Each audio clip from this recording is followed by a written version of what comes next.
Hi, everyone, and welcome to episode 296 of your Tick Bootcamp podcast. The title of today's interview is Congenital Advocate, an interview with Jeni Quante. My name is Richard Johannesson. And I'm Matt Sabatello. Folks, we named this episode Congenital Advocate because Jeni Quante is one of our favorite advocates in the Lyme disease community. She has also had Lyme disease since birth.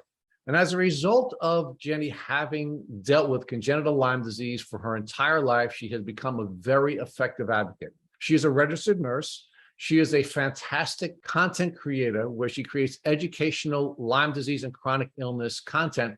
But even most importantly, she is really aggressive about advocating for the Lyme disease community. And she is constantly holding us accountable and pointing out where we can do a better job of serving the community. Jeni has done a great job on her healing journey. She has a lot to offer to you. So I'm really excited to introduce to our community, Congenital Advocate, Jeni Quante. Jeni Quante, welcome to the Tick Bootcamp podcast. We are so excited to have you. As you know, we are huge fans and followers and paying attention to everything you're doing. And it's been a long time coming that we've been waiting to have you on the podcast. So Jeni, please say hello to the folks. Hi, thank you for having me. I'm excited too. Well, that's great. I'm glad you sound very excited, Jeni. Thank you for showing. I have a monotone voice. Like this is a reoccurring theme throughout my whole life where people are like, you don't sound enthused. I'm like, it's I don't know if it's like my chronic pain tone or what. So Jeni, let's give the folks a context. So where are you calling in from today? San Antonio. And have you always been a Texas gal? Yep, I've only lived here and College Station when I went to Texas A&M for my first degree. So, Jeni, talk to us about your childhood and what it was like to grow up in Texas. It was a lot better being here than it is now in the climate of everything going on. But I had a good childhood. I had very loving parents, unconditional love and support at home, safe space, loving brothers, big families. We spent a lot of time out in the Texas Hill Country, which probably explains a lot of why I have so many tick-borne infections or have had so many in my life.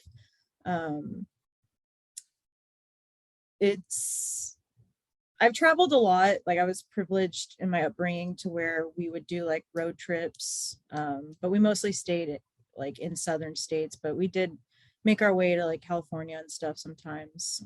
So I've definitely been to a lot of the endemic states as well. So I don't know, it all ties back in when I think about it, like how many times I've probably been exposed just from being like taken on outdoor trips, because we would do like snorkeling and hiking, and that was just like our average thing.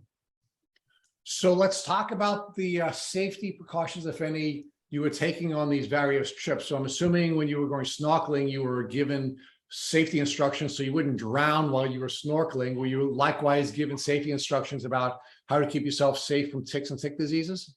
No, I honestly never saw or heard any like public health PSA like sign or promotion or like commercial, like anything like that my entire life until I don't even know, like just the past few years. And I still don't even know if I really see that kind of stuff in Texas. Like it's mainly like watch out for snakes when we're out and about, because that was always the thing that as far as like being outdoors, because like I did Girl Scouts, my brothers did Boy Scouts, and like I said, we had land out in the country, and like I also come from a hunting family, and ticks are all over deer, but no one ever, it was like so much emphasis on snakes but no emphasis on like other things like ticks. And then no education on a lot of vector-borne illnesses when I'd go like for snorkeling and stuff, because my parents would scuba dive, but I was too little, so I'd snorkel. So like, for example, we went to Honduras, and I remember I had to get some vaccines before we went when I was like second grade.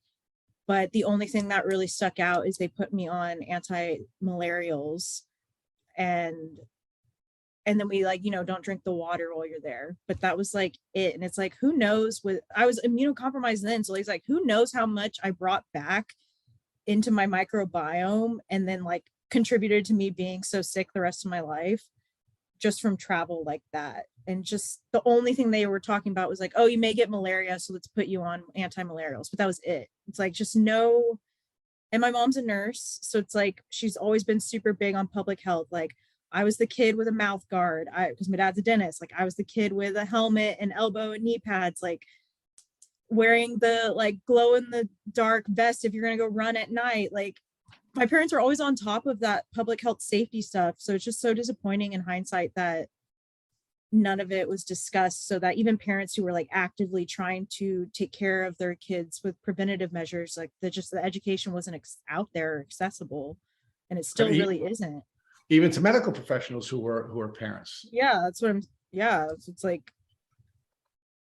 Jeni, and that's actually very different than my childhood. I mean, we didn't have any snakes here on Long Island when I grew up. But ticks were a big part of our lives. And I can tell you that my mother was very aggressive about warning us about ticks, about trying to discourage us from going to places where we could come in contact with ticks, and was very aggressive about making sure, especially when I came in from wooded areas, to make sure that I would go into our little bathroom, take off my clothes, and check myself for ticks.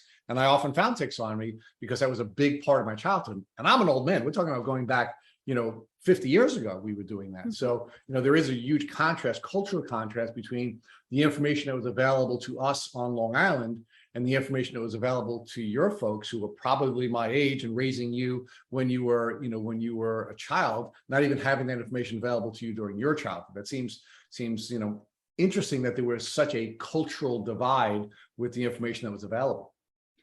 Oh yeah. The focus in Texas is like snakes, and then everyone loves to ignore parasites, but one thing you can hand to Texans is that we know that standing water in the summer is incredibly dangerous, and that you're at very high risk for even like brain eating amoebas. So those are like two things where, like, if you are from here, not to get like the water in Austin. Like, when people come from California, they end up getting like horrible rashes and infections, and it's just like everyone here knows. Like, that's what it's like. It's so normalized here, like, don't go in the water, but no one knows anything about ticks, like, ever.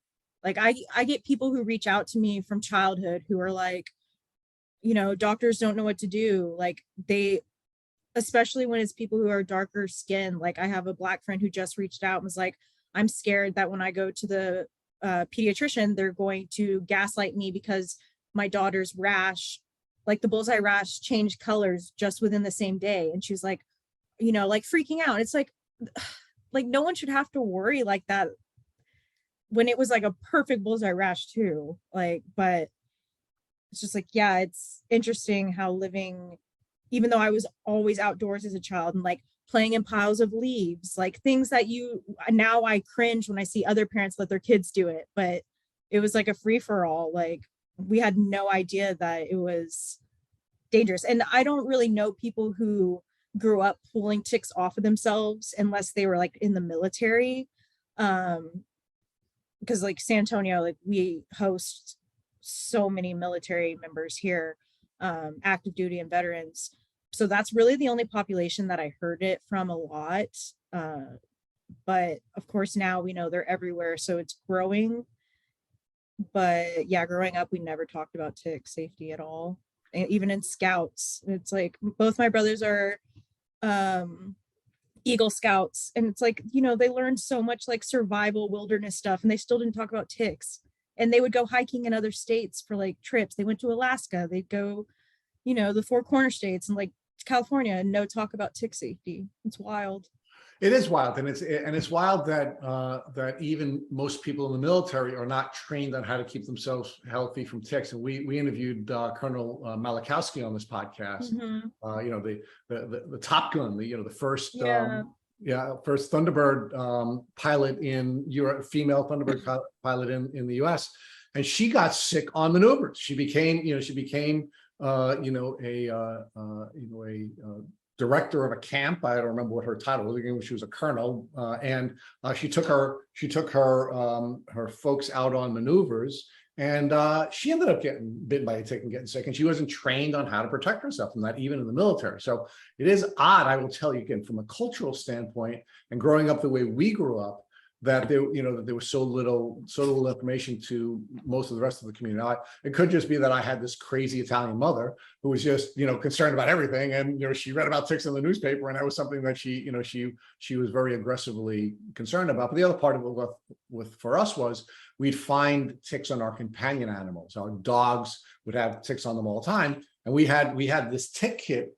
As you walk into our house, our side door, which, by the way, you'd never go in the front door in an Italian mother's house. So as you're going in the side door, there was this janky tick kit that had Vaseline and tweezers and matches. And we would, when we came in the door, we'd be checking ourselves and checking around us before they would come into the house. So, I mean, that's how far advanced we were 50 years ago, Jeni, than folks are even today in some parts of New York. So, talk to us about your passion for nursing. Folks know that you're an RN because of your leadership in the community. You're well known, but talk to us about when you became passionate about the medical community and how that developed for you.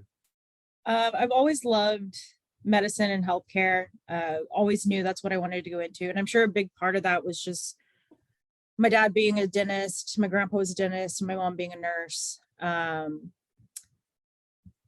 But I originally wanted to be a veterinarian, and my brothers immediately squashed that. And they're like, you are so attached to animals, you would not be able to cope, scratch that. And so I was like, okay, you're right. I would just cry every day at work. So then I thought I wanted to be pre-dental because my dad just loves his career so much. And he says, I love making people confident in their smiles and helping, just it's such a, finds it to be a beautiful way to help people with their self-confidence, and approach it in a gentle way that a lot of traditional dentists don't.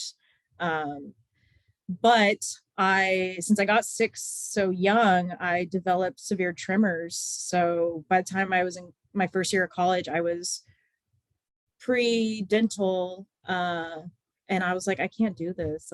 I can't even hold my hands still. My hands were always like this growing up. And so then I changed that summer. I went home and cried to my parents, what am I going to do? And then I just really thought on it for a month. And I was like, I feel like nursing is a better way to serve my community, because it just would always lead me back to my mom and how the whole time I've been sick. And even before, since I'm congenital, I had periods of flares and remission all growing up, mainly factored from living in mold. But anyway, we'll get there, I promise.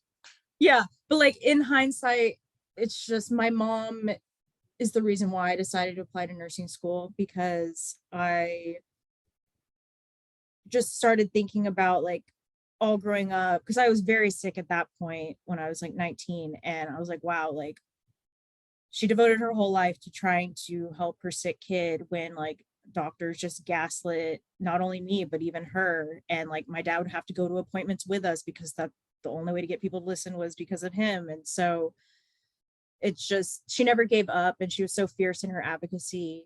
And I was just I knew I wouldn't have been alive that long at that point. So I was I just want to be that same fierce advocate for other people. So on some level, you didn't have much of a choice. You're the daughter of a doctor and a nurse. So genetically, you just had, you had all the tools, and onto a medical career you found yourself. And I think it was wise not to ignore your brother's admonition that you not go the vet route, because crying every day probably wouldn't be healthy for you or your immune health. So okay, I will say, when you work, if anyone listens to this that's a nurse, especially working in the hospital, you will cry a lot when you work as a bedside nurse. So but once you leave bedside, it gets better.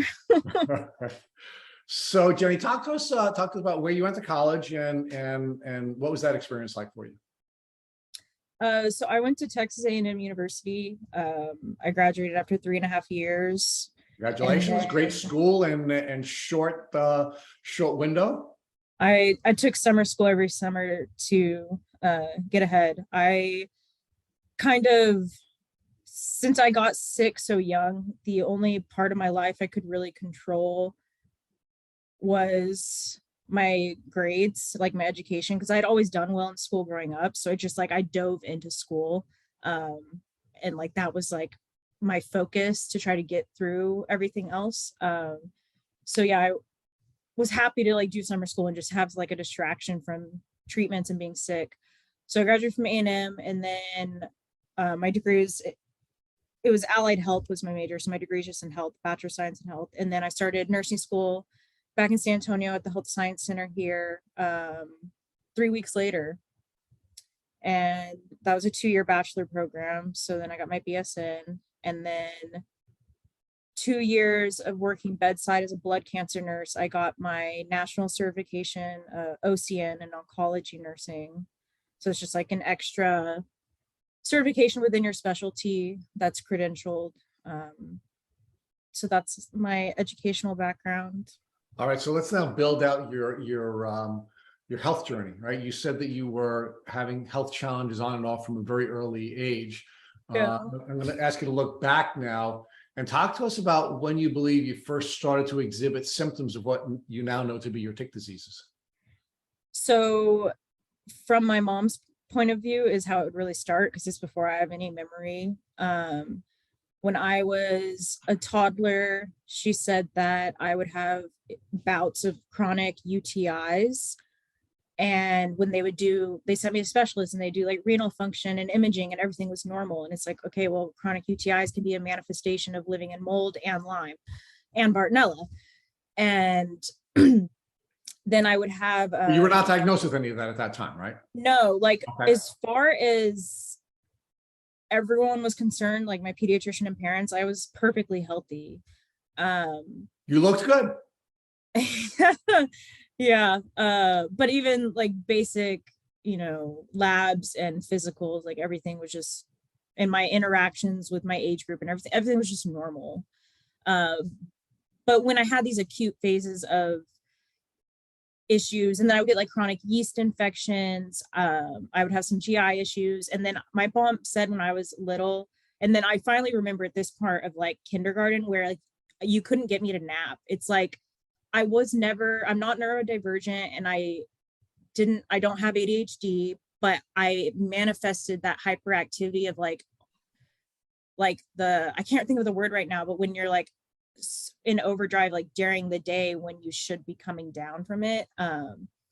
So from the get-go, I've always had issues with sleep, like just my whole entire life. It just got severely disabling when I was 14.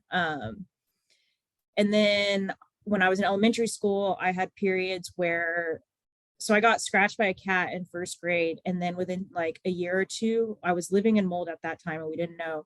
And within a year or two, I started to develop like severe shin pain and heel pain, which are, common manifestations of Bartonella. But of course, the pediatricians like told my parents, it's normal, it's growing pains. She's just an athlete. Basically just like like gaslit my parents into denying that I was suffering from a debilitating pain. And I placed no blame on my parents. Like they still believed me and didn't tell me to like calm down or anything, but it's just so obvious once you finally get your diagnoses, when you look back on like your childhood, if you've been sick that long, it's just like, wow, everything makes so much sense now. But I would say when I was, and then I had a lot of issues with like yo-yoing with my weight. And again, that was just like the mold. But then when I was 14, my 8th grade summer is when I like officially became chronically ill and disabled. The disability part started almost overnight. I just woke up one day and I started having debilitating knee pain. It was May 2007. But I was training for JV volleyball for high school at the time. So again, it was dismissed to me being an athlete. And I saw a orthopedist. No, he wasn't an orthopedist. Sorry. I saw a doctor who works for the Spurs, a Spurs doctor. And he was like, oh, it's just growing pains. Like you can play through the pain. Or So you when can, you say that, Jenny, when you say the Spurs doc, you mean a doctor who treats professional basketball yes, players, correct? yeah, an Okay. NBA physician. Obviously, I'm not gonna like name shame, but it's just like that's how.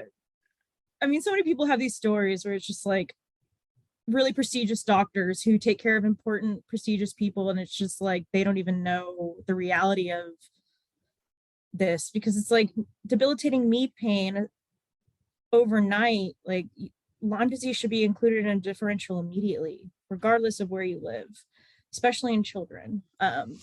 Anyway, so it was just, this was the worst advice I could have heard from the get-go, is to tell a child going through puberty who's like wanting to fit in, like, you can play through the pain if you want, it won't make it worse, or you can rest and like hopefully you'll get better, but you won't make it worse if you keep playing.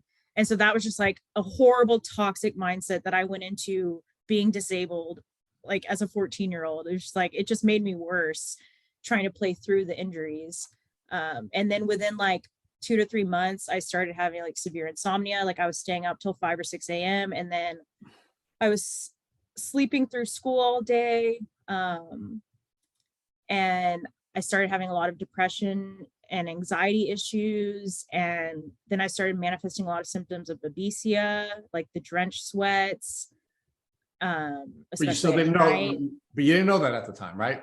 No, like we Okay. just had no idea. And it's hard for me to remember because I think it's just like part of it is I was just so sick, and like neuroborreliosis, it's like it's hard to remember a lot of what happened.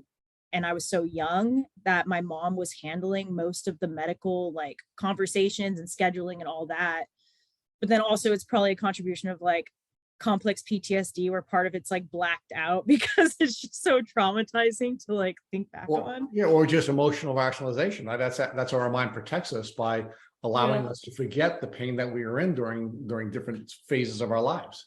Yeah, but I do remember like I saw the typical specialists of like pediatric rheumatology, and like they ruled out, I was diagnosed with arthritis, but they never even tested me for Lyme. Like my mom straight up asked within 2 years of like doing all her own diligent research. She was like, I think my daughter might have Ehlers-Danlos syndrome and or Lyme disease. And he just straight up refused to rule them out. And it's like, okay, at the time, seeing a pediatric rheumatologist, we thought like, who else do you even go to? Like, that's who you should go to for this. And so we, trusted his willful ignorance, because he was very determined to make my mom feel like she was foolish for her pursuit, even though, like most moms, they're always right when it comes to their child's health needs. They're just Well, they're right about everything, not just their children's health. Yes, okay, that's true. But it's just like, that's something that I will, like, a hill I will die on, is that mom should always be the first person listened to when a kid is, I mean, other than the kid themselves, but like always trust a mom's instinct and her concern, like never downplay it, because the mom's always right. I don't even know where I was going. That's part of the problem. Yeah, let me tell you where I'd like you to go. Let's get to the end of the diagnostic journey. How old were you when you were diagnosed with Lyme disease? And just give us an age first, because I want to build up to that. Okay. I got diagnosed when I was 26. Okay, so you've given us an outline of how you were struggling with different health issues. You had this sort of ebb and flow of health issues during your early childhood. You're 14 years old, you become chronically ill. Your doctor and nurse, mom and dad, are taking you from doctor to doctor. You land at a pediatric rheumatologist who ignores your mother's particular request for diagnostic testing. Even if he had given you a Lyme test, who knows what that would have resulted in, but that's, again, a conversation we'll have in a minute. So how does the rest of your life develop between now, I guess you're 14, 15, 16 years old, and now when you finally get diagnosed? A lot of suffering and misery and confusion and anger. That same physician, because I'd also seen dozens of orthopedists, because my main issue, like, of course I had systemic issues, but my main disability from Lyme was the knees, and then needing knee surgeries.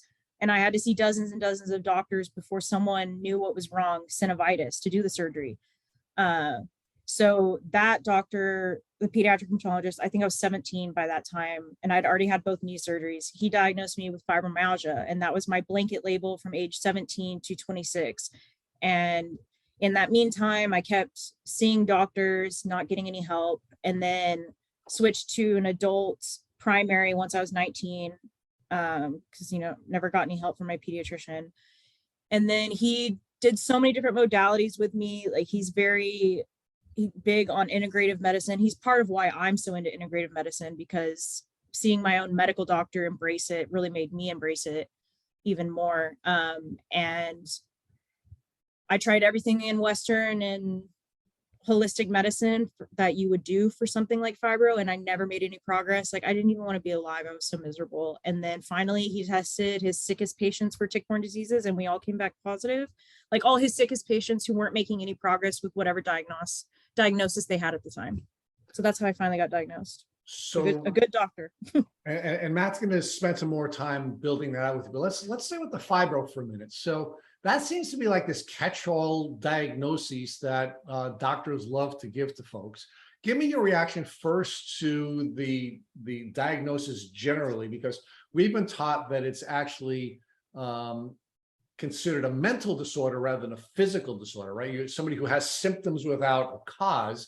So how did it feel to be diagnosed with, this sort of catch-all diagnosis? And what did it mean to you when you were first diagnosed with that? It was frustrating and hard, because even as a teenager, I understood that giving someone an idiopathic diagnosis was doing a disservice to them, because I knew it meant we don't, like, I was told that, like, a trigger of me starting JV volleyball is what, like, flared the fibro to come out of dormancy or whatever. But I still knew, I was like, and grew up telling people, like, I have a blanket label of fibromyalgia. They don't really know what's wrong with me. And I want to make sure that I preface to people that, like, if you've been diagnosed with that, like, your suffering is real. It is physical. It's a horrible way to have to live. But I think it is a blanket diagnosis in general, and that all infectious diseases and connective tissue disorders should be ruled out before you're ever given that diagnosis. And I think it's very negligent of physicians to diagnose that as a primary diagnosis. Okay, so let's pause there for a second. So A, do you believe anyone should ever be diagnosed with fibro? And B, do you think it's really just sort of medical laziness where the patient has symptoms, they're real, but you're just, I guess, giving up on trying to find the cause of those symptoms? I think it's probably too soon to say something like, oh, it's not real.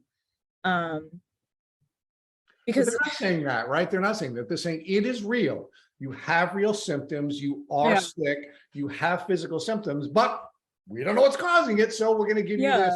We're going to give you this. You were calling it a blanket diagnosis. I'll call it a bucket diagnosis. Well, we're pouring you into something because we don't know what it is. And my argument is, this sounds like they're being lazy. They don't want to continue to do the work to find out what's causing the symptoms. So we'll give you this blanket label. We'll say that you have a disorder rather than a disease. And they're saying it's an emotional disorder that's causing symptomology rather than saying, I'm going to do the hard work that needs to be done in order to be able to figure out what's wrong with you. And if I can't do it, I'm going to help you to find other people that can help you figure it out, right? Don't you think that's what a good medical professional would do, Madam RN?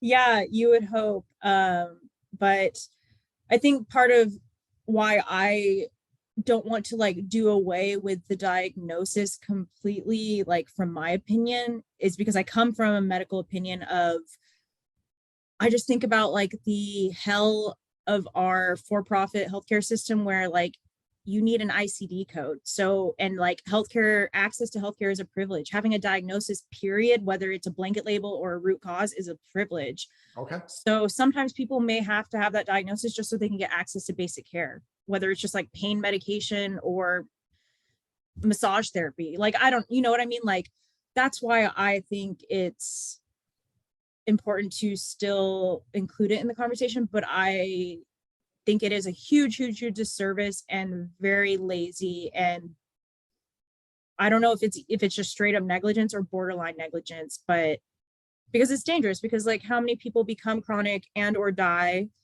from the disease or taking their own life from the suffering because they weren't just properly investigated for common vector-borne diseases, and they could have gotten healed or into remission or just improved quality of life if they had just had a doctor who did more than the bare minimum or was honest and said like, I can't help you. No, but I really like your answer, right? Because I really dislike the whole fibro diagnosis. But you know what? You've now given us an argument about why fibro is an important diagnosis, because we want to make sure that people have access to the treatment that the system can make available to folks. But the problem, I guess, may be now that you've persuaded me, and again, folks on our platform know that you're good at calling us out, and that's one of the reasons why we love you, because the way we get better and the way we can serve the community better is by having people like you who care about us and call us out when we're falling short. So I appreciate the way you just answered that question.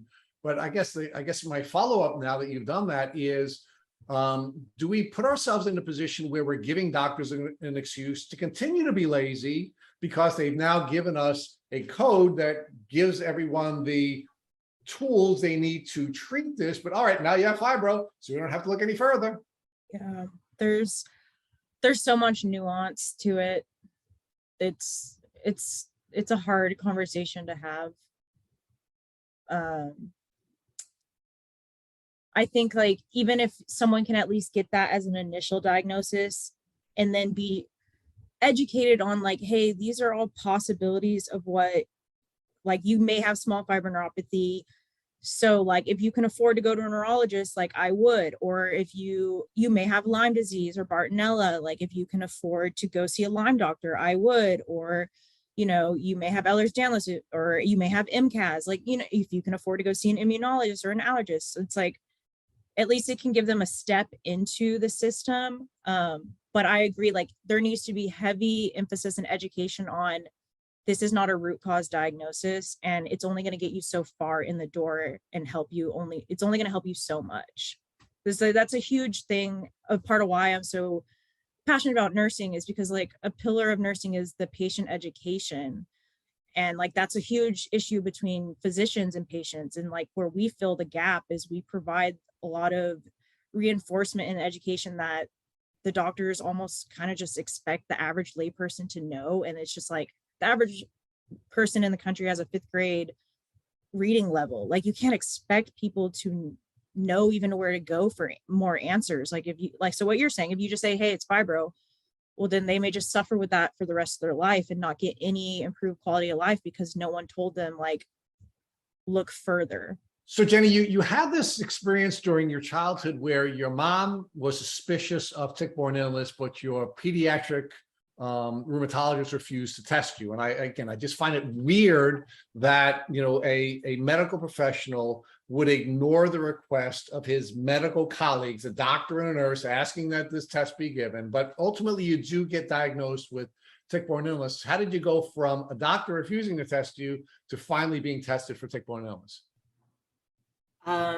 So my mom never gave up on researching, and I think digging down the rabbit hole of fibromyalgia partially helped lead her back to Lyme again. And then in combination with, no one ever mentioned Lyme to me again, but then a classmate in nursing school mentioned it and she's like, it sounds like you have Lyme disease. And so then it got it back into my head. Because again, I got sick so young that when they told my mom, like, you're ridiculous for assuming she has it, it doesn't exist. And he literally said Lyme doesn't exist in Texas. So, I just listened. I was a kid. I was really raised with doctor knows best. And then we all were. Yeah. Like, in our culture, we all hold doctors in high regard. And in most cases, like people like your dad should be held in high regard, but it doesn't mean that we should be handing our health to other people, right? No, your doctor needs to earn your trust, people. I'm a firm believer of that. Anyway, so then the other thing is, oh gosh, I still have so much brain fog. Hold on, let me click off that. So Jenny, so we were talking about the your time in nursing school and Yes. somebody recommending that you have Lyme disease. But before you go on to that, because another question pops into my head and I just sort of have this stream of consciousness. Were you studying tick-borne illnesses as a nursing student? Meaning, were they Nope. teaching you anything about that? And if you weren't, how did this classmate of yours say, "Hey, you sound like you have Lyme disease," when you guys weren't being taught anything about Lyme disease? Yeah, no, we did not talk about, and like, we didn't talk about vector-borne diseases much at all in nursing school. Definitely no mention of like tick-borne infections. Didn't even talk about babesiosis either. So let's build this out. You went to one of the top schools in the country. You went to Texas A&M, and you did not get any information at all about vector diseases. So that was my undergrad, my Bachelor of Science in Health. But then my Bachelor of Science in Nursing was at the UT Health Science Center, San Antonio, which is actually a really prestigious health science center. We have so many graduate schools and doctoral schools, and it's one of the top nursing schools in the country. Like, not one of like the top 10, but we are like, ranked like 44 in the country or something. So I went to a really good nursing school. And nothing in nursing school about it at all. And honestly, a little, well, I don't want to, like, since I already named my school, but whatever. I even reached out because I was a tutor in nursing school, and I reached out to them and I was like, hey, can I like give a guest lecture to your nursing school of the students about, or like talk to someone in the tutoring, like peer mentor program that I was part of, so that they can teach like the next cohort, and then they can just keep passing the education on. I was like, I'll, give a lecture on tick-borne diseases, on what nurses need to know. And then I just like never heard back. I was like, gosh, I'm trying. well, so why do you think this colleague of yours, who was, who you're interacting with, suggested you might be suffering from Lyme disease? I honestly, I think it was because she knew someone else who had a story similar to mine, and she was also chronically ill and disabled. So she's just, in that world already. And she was a paramedic before she went to nursing school. So just like very literate in all aspects. Yeah. And I've always been very open about my health, even when I got sick as a teenager. Like, I've never tried to like hide that I'm chronically ill and disabled. And I let people sit with their discomfort when I am raw about the reality of being sick. So I was open about that in nursing school. And, I even had disability accommodations for like test taking. So she knew my story. So I think it's just like hearing my story and then knowing that she had heard someone else with the same story, but she didn't. I wish that she had like aggressively pushed it on me the way that I do to like other people, especially because we were more than just like, we were friends. So it's like, be aggressive and get me tested. So, but obviously no fault to her. Like, it's wonderful she mentioned it, but that was 2015, and I didn't get diagnosed for 3 more years. So it was really like a combination of all that. And then I just got very lucky, and I have a primary who is a true healer and spends so much of his time researching what's going on in medicine in Europe. And like, I think it's just, he's really big on like IV ozone, and so he's, looked at Germany a lot. Well, who takes tick-borne diseases seriously? Germany does. So I think that kind of led him down the path of Lyme disease a little. And so then he was like, you know what, like, and he always promised me from ages 19 to 26, like, I know you're sick and miserable, but I promise I won't ever give up. We'll find out why you're not getting better. Because I am privileged enough to where like my dad was able to just keep paying. I mean, of course there's a burden financially, but he was still able to pay for me to do a lot of integrative treatments that should have improved my quality of life, but I had no response to. So that all together, I kind of just got lucky. I don't know how much longer it would have taken me to get diagnosed if I didn't have him. I'd hope I'd be diagnosed by now. So what type of test was used to diagnose you? IGeneX. And then I've since then since I did treatment in Mexico, I don't remember what panel that Sanofi uses, but they tested me. And then since I did OSOT, my labs have been sent out to the lab in Greece. So, and then I've done all my follow-ups here with Vibrant. So I've done 4 different companies. Okay.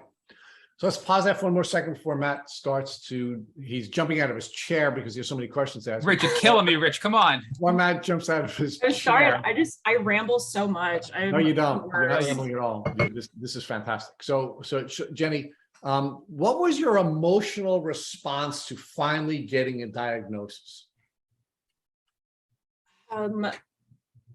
Relief, for sure.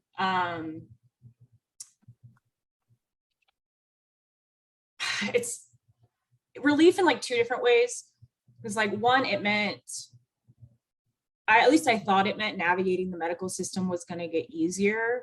I did not know all the controversy yet behind like chronic tick-borne infections. And then just what every chronically ill person goes through is like people just questioning your reality and whether you're actually as sick as you are. So when you finally get a proper diagnosis, it's just like this big wave of relief where it's like I said, it's a privilege to finally get your proper diagnosis. And so it's just like, wow, like someone finally listened and went out of their way to help me. And now hopefully this means things are going to turn around now, because I spent most of my life knowing I was misdiagnosed and just not knowing what the heck to do from there because I was a kid. So in hindsight, I'm like, I should have known it was like a lot of pros and cons to getting the diagnosis, but I felt just the pros of it at the time. But Jeni, you're not alone. When I first got diagnosed with Lyme disease, I didn't even know what it was. Never mind that it can be a chronic, persistent, debilitating infection. I'm like, what is this, right? So that's most people, unfortunately. It's not uncommon, and that's something we're together trying to change. But walk us through your over a 12-year journey from the time you were 14 to 26 to get your diagnosis. When you did the IGeneX test with your doctor, did you just look for Lyme disease, or were you looking for co-infections as well at this time? We did co-infections as well. I came back positive for babesiosis, so Babesia microti and Babesia duncani, ehrlichiosis, and tick-borne relapsing fever. And then I think I had like 13 different strains of Borrelia. So that's not not bad at all in the scheme of things, right? 13 strains of Lyme, 2 species of Babesia, Ehrlichia, tick-borne relapsing fever. That sounds like that would cripple anybody, Jeni. My goodness, come on. So again, when obviously for you, because you were new to this really couldn't make much sense. But your doctor, who was studying all of this overseas work and studying tick-borne illness and who was getting, becoming Lyme woke and tick-borne illness woke, did he realize how severe these diseases were and the reality of what your treatment journey ahead was going to be like for you? Not yet. He's fully on board now. Like he read Chronic before I did. He read Bitten before I did. So he's really like, it's just he's a primary, so he'll never have the opportunity to dive into this the way like a Lyme literate physician can. But no, at the time he just did me on all the traditional. He understood that I needed to do like at least 6 weeks versus like, oh, here's a week or 2 of doxy. And again, he was well versed enough to know that he needed to do a full panel for co-infections as well. And so I just did 6 weeks of all the traditionals of hitting everything I labeled, and it knocked out it knocked out everything except both Babesia strains, Borrelia burgdorferi, and yeah, that's it. Everything else was able to be knocked out with the traditional treatment, thankfully. But then I did that, and then I got so sick on that. And then I did Buhner's protocol with him, but at the time still had no concept of opening my detox pathways. Like I was pooping once a week. Like I was not going to make any progress doing that. So I did Buhner's for like a year, Buhner protocol, didn't make any progress. And so then finally, I don't know if it was like at his push or my mom's push or what, because I was so sick at the time. But then January 2020 is when I started seeing my Lyme doctor. So I treated, yeah. Sorry, Jenny, just want to recap that. So you did doxy for 6 weeks, which got rid of the tick-borne relapsing fever and Ehrlichia, but left a lot of the Lyme and the 2 species of Babesia behind. And then you did about a year of the Buhner protocol, which is an herbal protocol, right? That's supposed to knock out Lyme and tick-borne illness. Yeah, but I didn't do just doxy when I did my original. Like I was on like 3 different antibiotics, and I was on, I don't know what, hydroxychloroquine. I don't remember what other anti-parasitic I was on, but like we hit it hard. But I of course, when you're like, one, I'm congenital, obviously like PO antibiotics aren't going to do anything for me for Lyme. And then Babesia, I'm still not even in remission with that. So like the traditional anti-parasitics weren't going to hit that. Since I've been symptomatic of that since high school. So I knew it was going to take a long time for that too. Well, now I know that. But the fact that this was a regular primary care doctor who was just learning as he went along about Lyme disease, I think he did a pretty good job at diagnosing you, treating you with this cocktail of antibiotics, knocking down some of the pathogenic load that you had in your body from this congenital Lyme and tick-borne illness, and then to put you on an herbal remedy afterwards. I think it's very interesting also that a primary care doctor would put you on the Buhner protocol, right? So I think that's a really great start that you were off to, but you weren't doing anything to really detox or open up your drainage pathway. So were you feeling any better at the end of this, a little over a year plus 6 weeks of antibiotics, or were you feeling kind of like worse because of all of the toxins building up in your body from all the treatment you got? Up and down. Like, of course, when I was like herxing acutely, way worse. And then I just like go back to baseline of just perpetual suffering that I was already feeling. And then depending on where I was living at the time, like I am so sensitive to mold that I would get progressively worse, like every time I was back in moldy housing, like just in that time frame of treating with him. So there was no hope for ever making progress if I was actively living in mold and pooping once a week and all of that. Like, did you have the mold picture at that point, or did that come later No. on where you realized? Okay, so that was later. Yeah. And what about the congenital Lyme, Jenny? Was that something that you were aware of at this point, or did that come later in your story as well, where you learned that? Later. Okay. So talk to us about your transition over to the Lyme literate medical doctor in January of 2020. Are you comfortable sharing his or her name first? Yeah. My Lyme doctor is Amy Offit. She's on the ILADS board. And walk us through what that was like, Jenny, compared to your really helpful primary care physician in comparison, right? Leaving this primary care doctor and going to a Lyme literate medical doctor, just the differences you notice that you can share with our audience.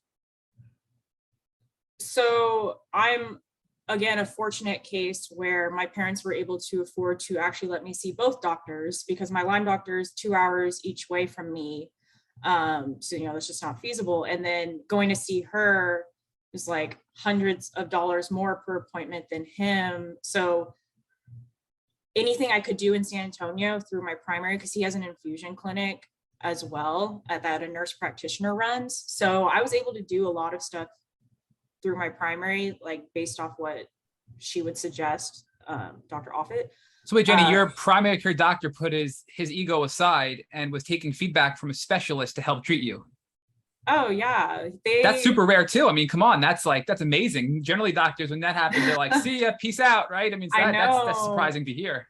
And he's just an amazing physician, and just so a thirst for knowledge, and like not afraid to be humbled, and like knows that it's teamwork between the patient and the provider, and that egos from doctors get people killed. Like it's the exact opposite of the oath you swore to take to protect people as a physician, do no harm. So he's definitely a great example of what I wish that every physician could strive to be. And I think that he already does amazing things, but I think that he almost reminds me of like a mini Dr. Horowitz, where like he loves root cause medicine, but he just doesn't have, and I mean, I know Dr. Horowitz is so busy and inundated with patients as well, but it's like when you're a primary and you literally have like probably over 1,000 patients, it's like, it's not the same. And your age range is like 18 to 80. Like it's not the same as being able to do as much in this specialty as Horowitz can do. But he definitely reminds me, even though I don't know Horowitz personally, like I just think that since everyone in the community knows who he is, I think that's a good example of like, I feel like my primary is like a little mini him on his own level. That's a great way to explain it, that you found your own Dr. Horowitz, essentially, who was able to help you and work with you. So walk us through now with this new Lyme litter medical doctor, how she was working with you and what treatment she was recommending that you would either get directly through her or through your primary care physician closer at home. So when I started seeing her, I was bedridden at that point. My apartment flooded in 2019 twice, and then I moved in with my parents at the end of 2019, and then so January 2020 is when I first had my appointment with my Lyme doctor. So I was like a zombie and barely remember anything. But in those first 6 months of working with her, she immediately suspected that I was harboring a lot of mycotoxins. So found And out. for our listeners, Jeni, mycotoxins are toxins for mold exposure, correct? Yes. Okay. So and then it added up thinking about in the past of oh yeah, we lived in moldy housing or my dorm in college was moldy, and I relapsed as soon as I graduated high school and moved into a dorm. So it all made sense in hindsight once she. And you're pooping once a week and you're not detoxing, you're harboring all these toxins, you're being exposed to mold and you're getting more and more toxic, and now you're debilitated and bedbound at this point, right? I mean, it's now looking back, you can see it so clearly that your body was just being destroyed, right? Yeah. So she immediately did a urine test for mold with, I think I did Vibrant or Great Plains. And then at some point she started to suspect heavy metals because of my neurological symptoms of I would literally black out every day, as if I was wasted from alcohol, but I was completely sober. And it's just from 7 p.m. to the next morning, I'd wake up and I'm what happened yesterday? It was just it was Alzheimer level of just complete memory loss. So she was sounds like you might have heavy metals in your brain, in addition to everything. And then it turns out I had really high levels of lead. And then once I did IV chelation, which she was able to tell my primary to do, and he does that in his clinic. So I improved dramatically after just 12 rounds of that. And then she also. Jeni, I'm sorry to interrupt again, but you said obviously the heavy metals and you did IV chelation for these metals, correct? Yes. So can you just expand upon that? So how do people get heavy metals in their brain, right? So how do you think you got heavy metals into your system? And what is IV chelation? How does that work to pull these metals out of your tissues and your brains and things like that? So you can do oral or IV, and I did oral chelation first. There's some herbal ones. I think some people do cholera. No, I was going to say cholera, the infectious disease. I'm saying it wrong. The little green, Chlorella. Yes, there chlorella. we go. Yes, chlorella is great for heavy metals. I've used that numerous times. But you went the IV route for pharmaceuticals rather than the chlorella, right? Yeah, so I did DMSA and I didn't make any progress with the oral chelation. So then I did IV EDTA to make progress with that. And I had numerous heavy metals, but it was mainly lead. And we traced it back to, because my dad he ended up getting tested too, and his lead levels were twice as high as mine. So when our house was built in 2005, it's not lead piping, but they sealed the piping with lead. So they think that, because we called the city and looked up on what our water supply levels. And then I did testing because we have reverse osmosis at my parents' house. So I was our water should be super clean. But then I did the home test strip and it came back positive for lead. And so then that's when we were able to conclude that it was leaching into our water in our own house. Jeni, was your dad sick because he had double the levels of this lead toxicity? Was he sick, and if he was he as sick as you at this point? So not as sick as me. And my theory is that, so my dad is my dad is most symptomatic. He's been tested for tick-borne diseases and he was negative, but he's symptomatic severely of mold toxicity. And I think that maybe harboring all that extra adipose tissue in his gut somehow helped prevent the heavy metals from moving systemically through his body. So you think it prevented the toxins from the metal from going through his gut into his bloodstream and getting disseminated, and that's possibly why? I mean, is that what you're saying? That's my theory. It makes sense, but I also wonder, right? Everybody has a general toxic bucket, for lack of a better way of describing it, in their body, right? So you had this crazy toxic bucket. You had 13 strains of Borrelia. You had 2 species of Babesia. You had Ehrlichia, tick-borne relapsing fever. You had mycotoxins from mold exposure. You had this lead toxicity, and probably a lot of other things you'll never know you had because there's so many things that we just can't test for. So do you think it's possible that your dad just had less things in his toxic bucket than you, and that's why you got sicker? Oh yeah, I definitely think it's part of it was our toxic burden. And then just the fact that I was born immunocompromised essentially. So my dad is chronically ill, but he wouldn't consider himself disabled. So I think that, because that can separate from like the severe, of course, all chronic illness is valid.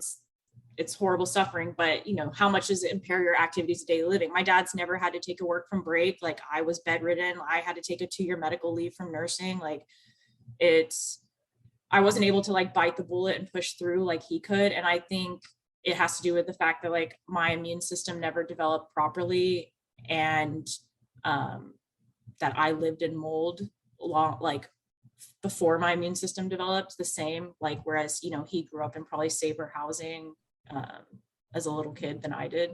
So I think it's just like compounded over time. We really, really, really, really underestimate the impact the immune system has on our systemic health and how much it interacts with so many other vital organs in the body, which is just like a huge rant I could go on with modern medicine, how we've disconnected every organ from each other and then separated dentistry from the body when it's like oral microbiome has so much health impact on your health. And yeah. It's all connected, Jeni, right? And yeah, I wanted to go a little bit deeper because, like, I feel like we know you personally already. So I'm gonna just lean on you harder on this. I know how smart you are. A lot of this IV chelation and even oral, the oral stuff for heavy metals, we've heard people tell us they've got chelated and it was too aggressive, and they were extremely, it affected their mental health. They were depressed, anxious, suicidal. They were like a different person, like their personality changed because of the chelation. So what are your thoughts on that? Did you have that type of response to the chelation? And even if not, what are your thoughts why certain people react that way? Is it brain inflammation? Is it just too much toxicity causing this overwhelming of your system, causing these neuropsychiatric symptoms? Like, where do you fall in that regard? I think a lot of it is the die-off reaction of an overload of toxins circulating in the bloodstream and in your lymphatic system. And, some people's blood-brain barrier is more permeable than others. And like something we're noticing with like this huge study that just came out, like a preprint for long haul with COVID, is that it's invading the brain through like neurotubes that it's made. So when you think like, well, what other, like, it's possible that this has maybe been happening to like other people who've been exposed to viral infections in the past, even if they've been deemed, more mild than COVID. And I want to use like quotation marks there because, depending on your body, nothing is mild compared to others. Anyway, so that's just like another thing I was thinking is just like the gut permeability can happen when you're chronically ill. Well, what about like the brain permeability in chronically ill people? So like, it's just like another thing that we just don't know all the answers because there's not enough research into this. Like we just don't know. So that's I'm sorry, but that's a really interesting topic you just brought up, because we have our gut, which is there's various barriers our body has to protect us, right? And our gut is one barrier where our gut protects a ton of these foreign microbes from getting to our bloodstream. But if we have leaky gut, or that barrier gets broken down from antibiotic overuse or a poor diet or whatever it may be, we can have more of these toxins and more of these microbes leaking into our bloodstream, making us sick, right? But the other barrier you pointed out is our blood-brain barrier. And there are various ways in which our blood-brain barrier can be broken down. And if it's broken down, then possibly we're having more of these neuropsychiatric symptoms as a result of treatment, because those toxins and that die-off is getting, I guess, essentially flushed or circulated through our brain, is what you're saying. Is that what I'm hearing to me, Jeni? Yeah, I feel like that's one possible explanation. And then it could also just be, and this is why whenever I like make TikToks and stuff, I always try to harp that it's so important that you don't try to do any of this stuff on your own without a practitioner's guidance.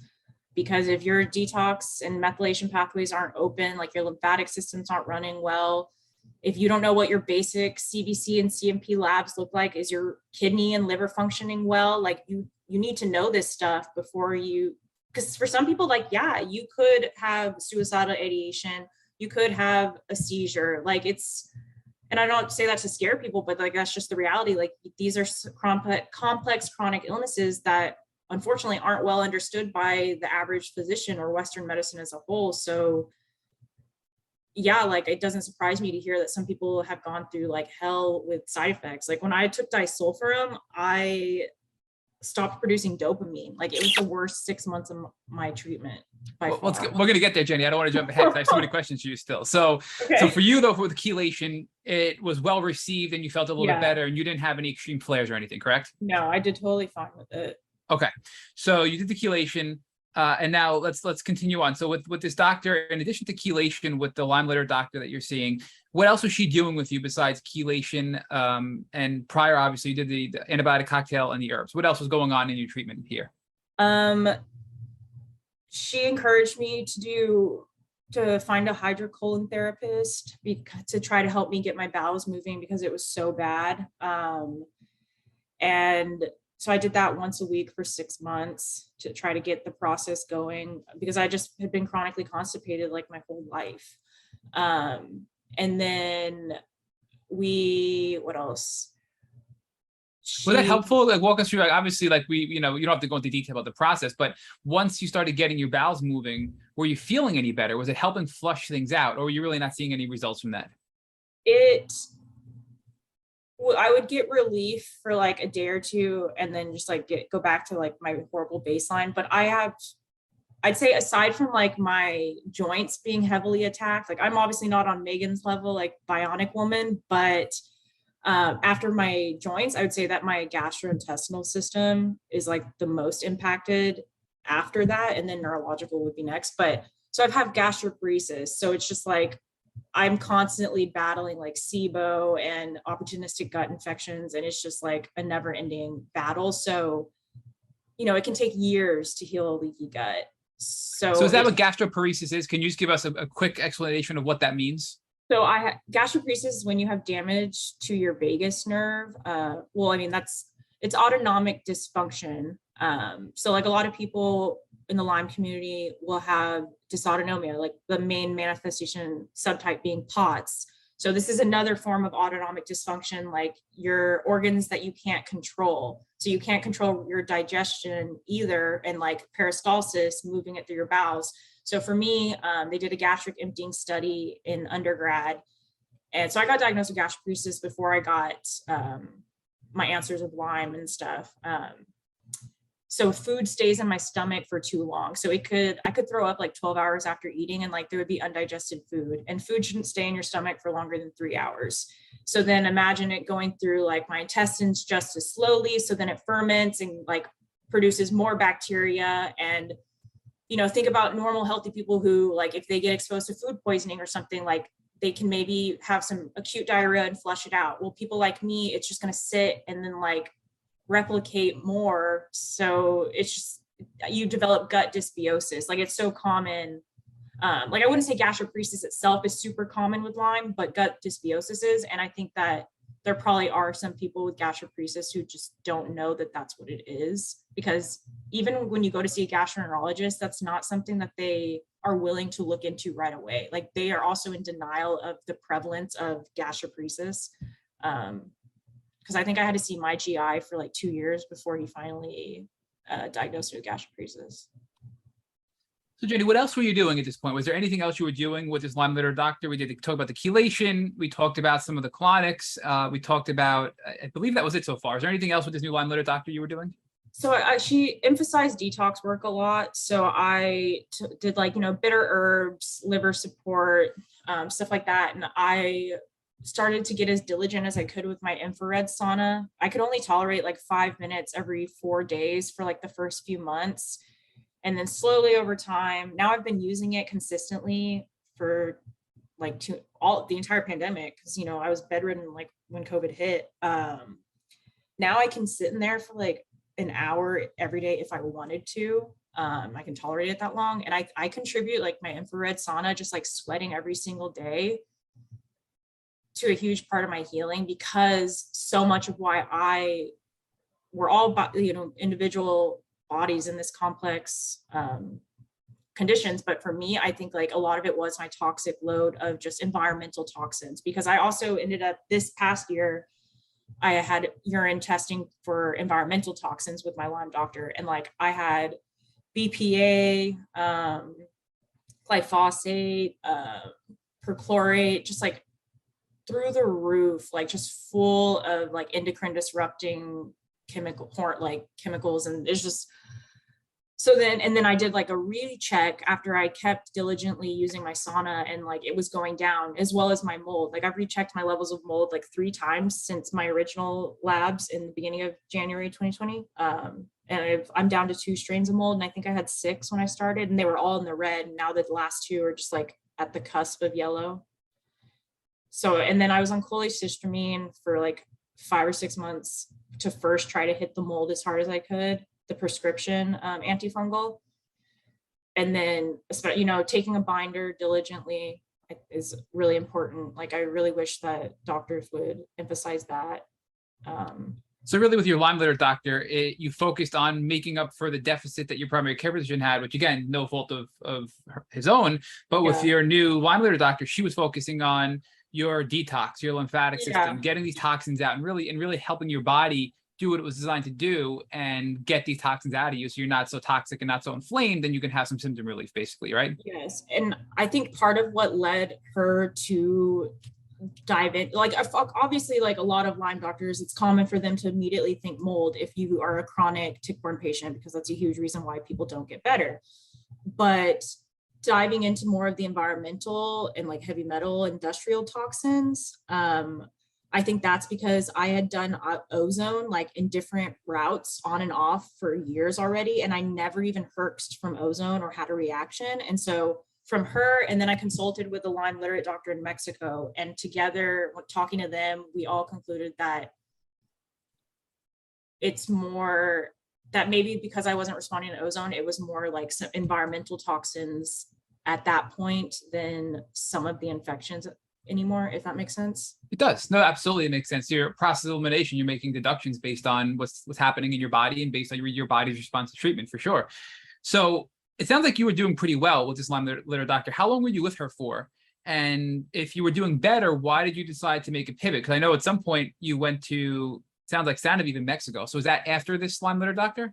So I still see my Lyme doctor, but I actually had an appointment with her like a few weeks ago, and she was like, okay, well, we can book you for a year out, but if you don't need me, then I guess I won't hear from you for a year, which was weird because I was seeing her like every 3 to 6 months since I started seeing her.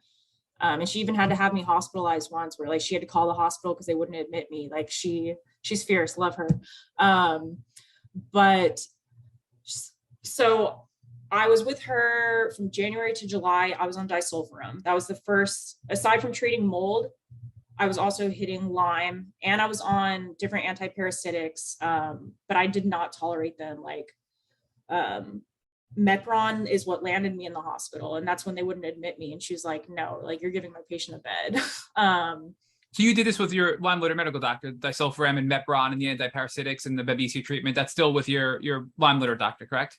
Yeah, and I don't want to scare people like out of trying Mepron. It's just like me individually, I would put it on like my list of like, I'm not allergic, but I would prefer not to like have adverse effects from it. Like they resolve, but it's just like acutely, I like could not tolerate the medication. Disulfiram really damaged my mental health. Like I said, I stopped producing dopamine. But at the time I was also still, so I moved out of my moldy apartment into my parents' house, and they had already remediated because we found mold in like 2018, which is why we weren't surprised when my Lyme doctor was like, oh yeah, mold's why you're still so sick. But we thought we were mold free. Like my parents did professional remediation, everything. And then it grew back in one air vent in the whole freaking house. And it was the air vent above the bed where I was bedridden. So that's why You gotta be kidding me. Yeah, I know. What are the odds? It's hell. So I think that's part of why I didn't do well with disulfiram. But then from speaking to a lot of other people in the community and my Lyme doctor, it's just the general conclusion is like, it's like taking Dapsone, where it's just like, it's going to be hell when you're on it. And some people, it could be like the answer for them. And then for some people, there's no progress. And then, you know, and then some people may be worse. But again, that's like almost every single intervention for Lyme. I mean, Jeni, that's been our experience as well. I mean, look at Brooke Stoddard, right, from Generation Lyme. We interviewed him almost 2 years ago, and disulfiram was what helped him get his health back and his life back. And Yeah. other people we've talked to who have done disulfiram, it's damaged them and made them worse because and in many cases, they went on it too quickly. We know with disulfiram, you're supposed to start really, really slow, like with baby doses and build up. We've had people tell us that it's impacted their mental health and physical health, and they've been worse as a result of it. So I think it's one of those tools you have to approach with caution, and it could be good for you, but maybe not be good for you. Just like you said, everything else that's out there, right? So for you, though, the Metbaron was too strong, so you couldn't handle that, landing in the hospital. The disulfiram was causing you severe psychological problems. How long were you on the disulfiram for before you decided to go off it because of the impact it was having on your mental health? So one thing about me is that I am incredibly stubborn, and if someone tells me to push through a treatment, I will try to do it. So my family kind of, and I don't want to guilt them, but like my family begged me not to stop the treatment because they really, really thought this was going to be like the turning point for me. So I did the full 6 months of like a slow taper up to the full dose, and then the slow like 2-month long taper back off of it. So I was at the highest dose for like 4 months. I don't remember what it was. It's like 2 years ago now. And I just bit the bullet. I was miserable. I cried like every single day. It was hell. But the only thing I could hold on to was the hope that it would help. And my Lyme doctor was honest with me when I started it. She's like, there's no way that you'll be able to work. Like you have to be on a medical leave. Like it's going to make you very sick. So she warned me I was going to get worse on it. I just didn't know that like it was going to get that bad. But then after doing that, I had been begging my parents that whole year to let me go to Santa Vive.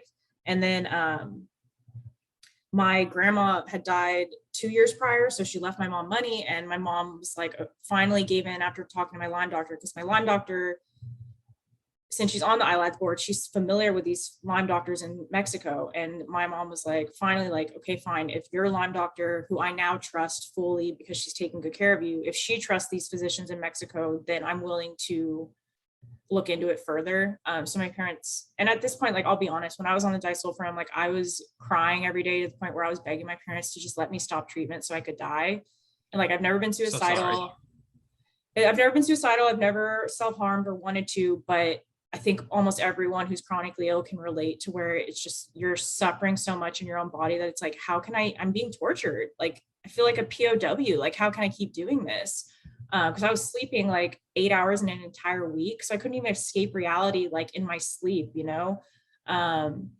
So finally, I think after like that torture, and my parents, I was living with them, so they witnessed it 24/7, that they were finally like, okay, our kid doesn't even want to be alive. Like, we're going to send her to Mexico. So my mom went with me, and I went to Santa Vive, like through my Lyme doctor's encouragement. And I was there for 2 weeks, did the hyperthermia program. This was Jeni, December. I'm sorry to interrupt again. I just before we get too far with Santa Vive, I just so many questions. I know I keep pulling you back. No, it's okay. I will rant. So I have a mixed interpretation of your views on disulfiram. Obviously, it had a horrible effect on your mental health and your dopamine, right? But did it help you physically? Because there's two sides of this disease: the physical and the mental, right? But did it help you physically? Did it help your knees? Did it help your stomach? Did it help your physical pain and things like that? Or all in all, you think it was something that you wish you would have been able to forego and not have gone through that? I did not respond to it. So I don't blame anyone. I don't blame my family for pushing me through it. I don't guilt myself over it, because, you know, you don't know until you know. And I don't blame my Lyme doctor. She's doing whatever she can to help me. I owe a lot to her. But I do, in hindsight, I'm like, yeah, I wish I hadn't gone through that. That was super traumatizing. But like, I couldn't, and this is when the pandemic hit, and I couldn't even use hand sanitizer because I was on disulfiram. So it was just like an added anxiety of like, how do I go out in the world? I mean, before we knew COVID was just airborne, but I digress. So I personally, I wish that, looking back, I had approached treatment differently from the get-go, even with my primary. But something I learned from getting sick at such a young age is like, you can't live like that. You can't live in regrets and what ifs. You just have to learn from your experiences and help educate and encourage others. And like you said, like, I know some other Lyme people who couldn't function without disulfiram. Like even now, like when they flare, they need it to get back to baseline. So I definitely don't want to discourage people, but me personally, yeah, no, it was not. I made no progress on it. I didn't make progress until I got home from Santa Vive. Okay, so Jeni, now it's July of 2020, right? So you're about almost 2 years into your diagnosis, it sounds like, because you were about a year on the Yeah. Buhner protocol, right? Then you were about now 7-8 months with your Lyme literate medical doctor. So almost 2 years in, right before Santa Vive. Mhm. Were you feeling any better, or was all this stuff just making you herks, and then you go back to your baseline and really weren't improving much? Like, give us a general assessment of where you were health-wise right before Santa Vive. Herks and baseline and a roller coaster. Herks and baseline, and then before Santa Vive, I was rock bottom. Like, not even wanting, like, to the point where I didn't even really have hope anymore. Like, I think the only reason I was like trying to survive is because I had a nephew at that point, and I just like wanted to be here for him. And again, like, no issues of like suicide or anything, but it's all, it's just like I didn't want to fight anymore. I just wanted to like lie there and hope I wouldn't wake up. So then I just stopped the medication and had to try to hold on to hope that I would start improving as I like flushed out the effects of the disulfiram. But then by the time the fall came is when my parents were like, okay, fine, you can go to Mexico. So then I got hope again. I was like, all I could think about was Mexico. I was like, I can't wait to go. Like, I'm finally going to start getting better. Like, I was terrified, but I was also super hopeful again. So I was just treating Babesia from between disulfiram and Mexico. I was only treating Babesia. I wasn't treating Lyme. I was just trying to recover from disulfiram. What were you using to treat the Babesia? What was that protocol you were using? I had switched to cryptolepsis at that point. And I did that for a long time, and I was able to tolerate that so much better. And then I ended up doing something later that actually really helped Babesia more. But that's what I managed with was cryptolepsis, a tincture. In the time it makes me wonder, Jeni, because obviously some of these things didn't help you feel better, but we've had people in the past tell us that, hey, I wasn't able to tolerate this medication. Then I did this other medication, which didn't make me feel better, but then I was able to tolerate the same medication I couldn't tolerate before because of that medication I did after, right? So it makes me wonder if the disulfiram or all these things you were doing, the Buhner protocol, the antibiotic cocktail, the heavy metal chelation, all of these mold treatments you were doing, do you think that increased your tolerance for some of these medications that were allowing you to then get deeper and deeper into the body, which ultimately led you up to Santa Vive, where you had your breakthrough and you started to feel better finally at that point? I'd like to think so. My Lyme doctor and my mom think so. And they've said, like, I mean, honestly, how would we know definitively that it didn't help at least somewhat? And then when I consulted with Dr. Omar Gonzalez, is that his last name or is it go? Dr. Omar at Lyme, Mexico. I don't know if you're familiar with him. Yeah, okay. Lyme disease, Mexico. Yeah. What's his last name again? I don't know, but I do know Dr. Omar from Lyme disease, Mexico. But yeah, we love following them on social media. Yes. So I consulted with him because he accepted my case, but it's just like I haven't gone, like I can't afford it. But he agreed with Offit, and he was like, disulfiram probably helped in the end, but we just didn't notice any acute effects. He's like, I'm glad that you tried it. When I went through like all the treatments I've done with him, it's like, he's like, yeah, you've hit heavier and harder than the average patient ever has or ever will. Because again, I have the financial privilege that most people with Lyme don't. So yeah, it's like, I don't know. Yeah. Well, talk to us about Santa Vive, because we've heard a lot of great things about Santa Vive. We've had a lot of past guests, Ava Passarelli, and went there. We've had a lot of people go there. Get out of here. You met Ava there? Super wild. So when I was there, I think maybe it was y'all's page. It was some Lyme page, and it was a picture of her. And I guess that she had been interviewed for something. And I was like, that woman looks super familiar. And I showed my mom, and I was like, and it was about Lyme. So I was like, I think that woman is here with her kid. Well, like, I'm here for treatment too. Like, what the heck? And so of course, like me being super outgoing, I went and like told her that, and it turned out to be her. So it's so awesome that I got to meet Ava and her mom. You met Liza as well? Liza? Yes, I met Liza and Ava. Oh, what an experience that must have been. Yeah, I mean, they had a really good experience there. So walk us through what it was like being there, because Liza and Ava described it as it being not just a great place physically, but emotionally. They were so supportive. They provided therapy. even though you were out of the country and it can be so scary, they felt so comforted and welcomed and supported there, in addition to getting the treatment that they needed to feel better. So was that your experience as well? Oh yeah. So I felt confident in the grade, like the standard of medical care I was going to receive, because I think a lot of, like, again, being able to go to Mexico for treatment is just a privilege in itself. But I think a lot of Americans practice some xenophobia or racism, not sure which one would be the correct label in this circumstance, of like, oh, healthcare in Mexico, like, that's so dangerous. And it's like, okay, well, I'm not going for like laparoscopic surgery or like breast implants. Like I'm, like they know a lot about root cause medicine in Mexico. So I felt very confident that I was in good hands. Physicians in Mexico are a lot less pretentious than American doctors. So I think that they're less likely to make these egotistical mistakes that American doctors commonly make all the time. So I wasn't scared in that aspect. But the hardest part for me was being away from my pets. Like my husky's my emotional support animal. So like, it was really hard to be like herxing and not having a dog there with me.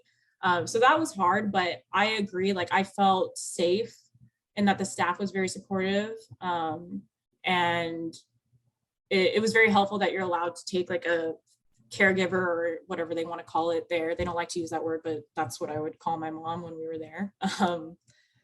But it's just, the thing I will say about Santa View that's important for people to know is if you don't have the financial means to go there, then like, obviously there are way more cheaper options that are available. And so I don't want people to think like that's the only way they're ever going to get better is if they have to save up to go there, because there are things that you can crowdsource for in your own community, like SOT or ozone, like things like that, to where they are kind of expensive still, but it's like GoFundMe's could get you there easier than this. Because the thing about going to Santa View is you're there for hyperthermia, you're there to hit Borrelia. You're someone who is chronic and severely immunosuppressed to where your body cannot fight and produce antibodies on your own to fight these infections. Because a lot of people, like in the Facebook group, I noticed after I came back, is a lot of us who didn't get better after Santa View ended up getting diagnosed with like basal ganglia encephalitis, or some sort of primary immunodeficiency like hypoglobulinemia, and then like specific antibody deficiency, IgG deficiencies. So for me, I knew it was good for me to go because I'm congenital. So like my body never even learned how to fight off Borrelia infections from the get-go. And I think that for me, like you can get T-cell exhaustion from like chronic infections the way that like HIV patients do. And that we're also seeing again with the preprint study for long haul COVID. So doing hyperthermia can help boost those T-cells. So I think for someone like me, yes, it's like, if you can afford it, go, but know that if you're not hitting your co-infections, if you're not hitting mold and other things like that, and like changing up your diet really well, you're not going to see super good benefits from it. And it's Jeni, just are you like, saying that Santa View isn't going to address mold or co-infections? I just want to make sure I understand what you're saying. Okay.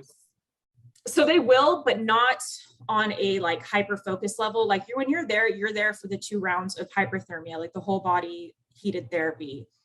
But when you're under, they flush you with IV antiparasitics and IV antibiotics. You do get IV chelation while you're there. You're on binders. You get high dose vitamin C IV. You get like Myers cocktails. Like you're eating soup, the cleanest food you could ever imagine, like amazing food. Like, and you're getting holistic mind body therapy, hyperbaric, ozone, like you're getting chiropractic, you're getting everything. But the focus is on the hyperthermia to hit the Lyme for treatment resistant patients. So they even tell you there, like when you go home, you still have to hit everything else. Like expect to feel worse before you feel better, and expect that this is not the end of your healing journey. And so that's why I just want to reiterate to people that I think it takes a specific subtype of the Lyme population that would benefit most from that treatment, because again, it's like 20 to 25,000. Like that's 99% of patients can't even think of ever affording that. So I want the 1% who even can to still know that it's not meant for everyone, unless it's like, yeah, if you can throw that money out there, then like go for it. But Jeni, there's no magic bullet with anything. So Santa View obviously is not a magic bullet, but I'm curious.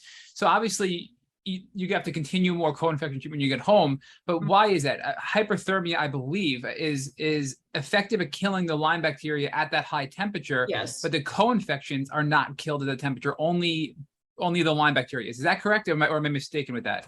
Yes. It's specifically designed to hit Borrelia. And then the other thing, and of course, it's supposed to help inactivate biofilms at such a high temperature. And that's why they also flush you with the, I think they do a biofilm buster. I don't know what they use. And then you get like alpha lipoic acid and IV glutathione and stuff like that afterward. But the other thing is that being at those high sustained temperatures can reactivate dormant viral infections. So they put you on prophylactic like acyclovir, and they send you home with it too. But thankfully, nothing reactivated for me. I have cytomegalovirus and Epstein-Barr, but neither of those were reactivated. I haven't had issues with those in years. But for some patients, that's part of like the progress hindrance when they get home, is because they do have to deal with the consequence of like reactivated Epstein-Barr from the hyperthermia, if it wasn't controlled well. But just to sum it up, though, they are hitting co-infections, but it's really targeted for Borrelia. But a lot of the other infusions and IVs and treatments they're doing will address it. But they're saying, hey, look, we're really good at getting deep into the Lyme and killing this Lyme bacteria. But the co-infections we're going to help you with, but don't walk away expecting to be in as good of a place with those co-infections as you are Lyme disease, correct? Exactly. Yeah. So, I mean, from what we hear, this is like when you get out of hyperthermia, you're like disoriented. We've seen videos, actually, some of our past guests coming out of hyperthermia at Santa Vive. So walk us through what it was like being there, getting the hyperthermia, coming out, the physical and the emotional side of being in another country and getting this aggressive treatment. Well, so thankfully I had my mom there. She's my cheerleader, my rock. So I, have a lot of comfort from the fact that I was there with her. And then I think it also helps that I am a nurse. So it's just like, I am acutely aware of everything that's going on around me in a medical setting. Like I know if they're following proper protocols and if it's a safe space and all that. And like all of it was like, I felt safe in like, it was essentially like an OR room with a nurse and an anesthesiologist. I was nervous, but I was like, I literally told them like, I'm ready for my propofol nap, like see you on the other side, because they sedate you so you don't have to feel the intense heat. And then you just like wake up in your recovery room and they keep you there for the rest of the day, and you're not allowed to go outside or take a shower because they don't want to exacerbate like a temperature change in your core temp because of, you're trying to come back down. And then I just like stuffed my face with food and water afterward, because the most commonly reported side effect the next day is like a severe headache, but I didn't have that because I am a master at chugging water. It definitely hurt. I did herx, but it was just like the typical symptoms that were my worst already exacerbated. And then I had a few like acute fevers afterward, but nothing that needed any medical care. Most people tolerate it very well. There was one person who had to be held like overnight in nursing care, but she was in her 60s and had been misdiagnosed with MS for 40 years. So she was obviously like even more complex neurologically than I was. And she had to stay for 3 rounds of hyperthermia. So like she was just like, some complex cases will need further nursing care, but most of us get sent back to our rooms at the end of the day. So in total, Jeni, how long were you there for? I believe you said it already. I want to make sure. It was 2? 2 weeks, yeah. 2 weeks. Okay. So at the end of the 2-week period, were you feeling any better? And where were you at emotionally? Because you went there thinking, I'm finally going to feel better. I'm going to Mexico. And now where are you at when you're leaving Mexico? I herxed for about a month, mainly GI wise, like vomiting and nausea. And I would say like my insomnia and my joint pain were worse. I'd say like my mental health was relatively okay because I still had the peace of mind of knowing like, okay, I'm going to give it like 3 months and, I don't expect to feel better right now. And thankfully, after about 3 or 4 months, I was about 30 to 40% better. Like I could drive again. I could, again, it was during COVID, or like it is still COVID, obviously, but like I was able to like see people with taking precautions, and like, whereas I had just been like isolated in a room for a year, the first year of COVID. like I could restart reading again. Like I was able to like go on some dates, and it's just like things that I could listen to music, like things I had been so isolated from. Like people don't understand unless they're one of us, like what it's like to be like, oh my God, I can listen to the birds chirp again. I can tolerate TV again. So it's like all these, it was just, it was tiny pieces of progress, but collectively it was like very overjoyous and hopeful, giving me restorative hope of like, okay, like these are little baby steps, but it's progress. But I think that's more than baby steps there, Jeni, because you were gone for 2 weeks. Prior to leaving, you were bedbound and horribly, giving up on life, basically, right? You were giving up on life at that point. Within a few months of being back, so 3 months later, you're driving, you're going on dates, you're listening to music, and you're getting your life back. So, I mean, that sounds so simple to healthy, quote unquote, people, right? But I mean, we know I couldn't drive for 2 years, right? I mean, so that in itself is just a transformation, I feel like. So I don't want to underscore how well you did from the treatment of Sanofi, right? So continue to give us some of those examples of how you improved, and then how you went into the next couple of months as time continued on after that. So let's see, that was like through January, February, March, April. I think around April 2021, is when I finally was like, okay, I'm feeling healthy enough that I'm still like super sick and like too disabled to do much, but I started to like think about a future again. Like I was like, okay, someday I'm going to be healthy enough to be a nurse again. Like someday I started thinking about things like I really want to be a foster mom. And I was like, okay, someday like I can like, that can be a dream again. Like I was able to just stop living stuck in the moment of that debilitating anxiety of like, I have no future, I have no life, like I'm always going to be this sick. And I don't say that in just like, it's a mind over matter, because it is certainly not. But a lot of that mental anguish was able to start subsiding because I was making physical progress, if that makes sense. It does. You had progress, you got hope back, and you kept making improvements, and you started to plan a life, and you started to gain hope in life again. And it was the opposite of where you were before Sanofi, right? I mean, that's beautiful. So I mean, obviously it's not perfect still, because, it never is with chronic Lyme disease and co-infections. And at what point though, Jeni, did you realize that you were a congenital case of Lyme disease, meaning that your mother had it and passed it on to you at birth? When did you realize that?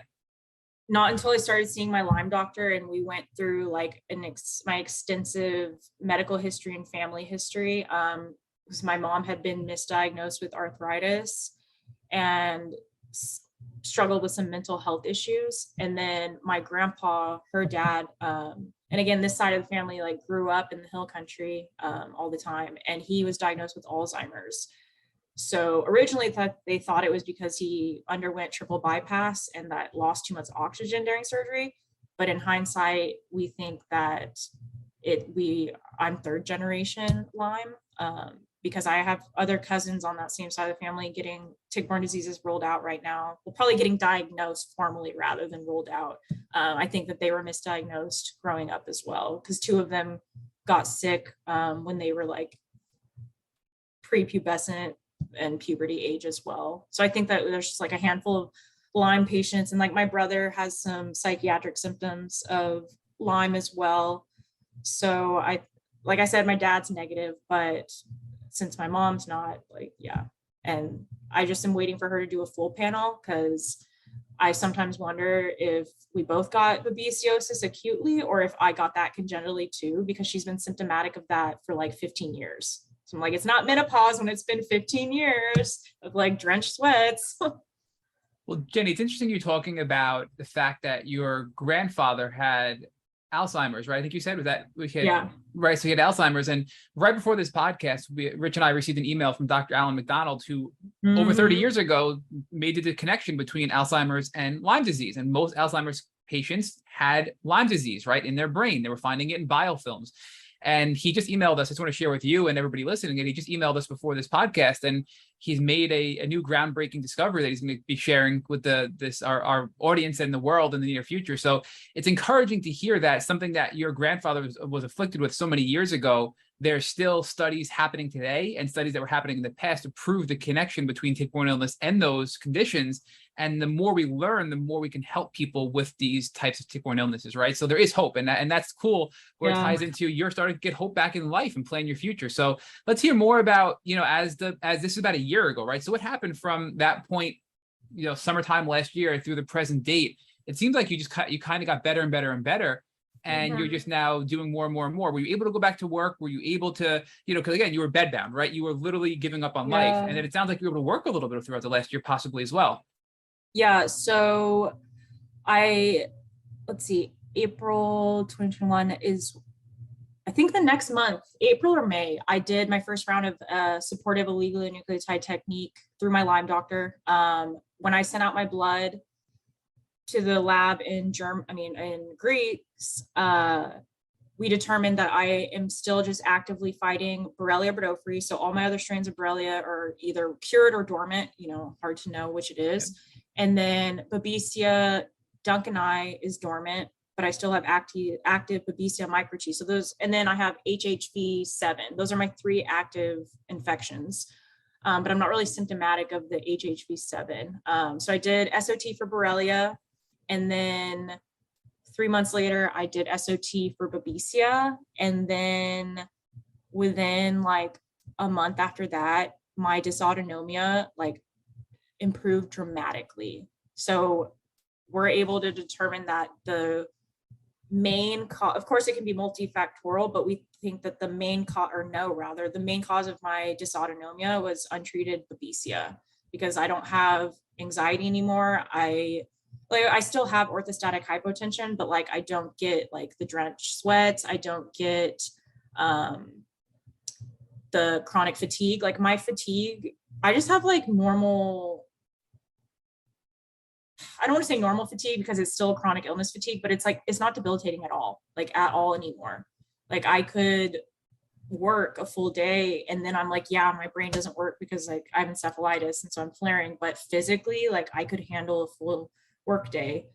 And it was really, I owe that to getting my parasitic load of Babesia down enough to where the debilitating fatigue lifted. So that was a huge game changer for me. And again, unfortunately, it's $3,000 per infusion, so it's not affordable to most people. A lot of people have to travel out of state to do it. I'm fortunate that my Lyme doctor's, a few cities away. But I always try to recommend, I would recommend SOT to people over hyperthermia because of the cost benefit analysis, in my opinion. So that was a big game changer. And then after that point, when the debilitating fatigue improved, I've started to think okay, I think I can start working again. Or I'm getting to that point where I can start working. And then after I did SOT, then I just kept working on my mold detoxing, environmental detoxing. And how are you doing that, Jeni? What were you using to continue to work on that? Were you doing herbal supplements? What was your plan and what was your protocol for that? Different herbs and then different supplements. I guess just, it's so individualized, but I did a lot of glutathione. I had to do IV glutathione because my intestinal membrane was so damaged that I couldn't even absorb vitamins that were PO. So I was either doing liposomal or IV for all of my supplements. And PO means oral, Jeni? I'm sorry. Okay. No, yeah. You're good. Sorry, yeah. PO by mouth is the Latin term, whatever. Yeah, so I had to do IV and liposomal, which again, that's super expensive. But now I've been able to transition to where everything is by mouth or a few are liposomal still. But I would do I added in phosphatidylcholine and super big on glutathione. Probiotics, it's super important that people add that in. I still do and follow a low mold diet, and I don't have to take anything for MCAS anymore. The root cause of my MCAS was living in mold. I may still get a flare when I'm acutely exposed to something, but I don't even have to take quercetin. It's once I moved out of mold into my apartment, I improved so much. Oh, and then B12 IM, because I have the MTHFR gene mutation. And that also is the other thing that helped my fatigue a lot, is when I started doing those injections once a week. And just bitter herbs for the liver, trying to add back in cruciferous vegetables.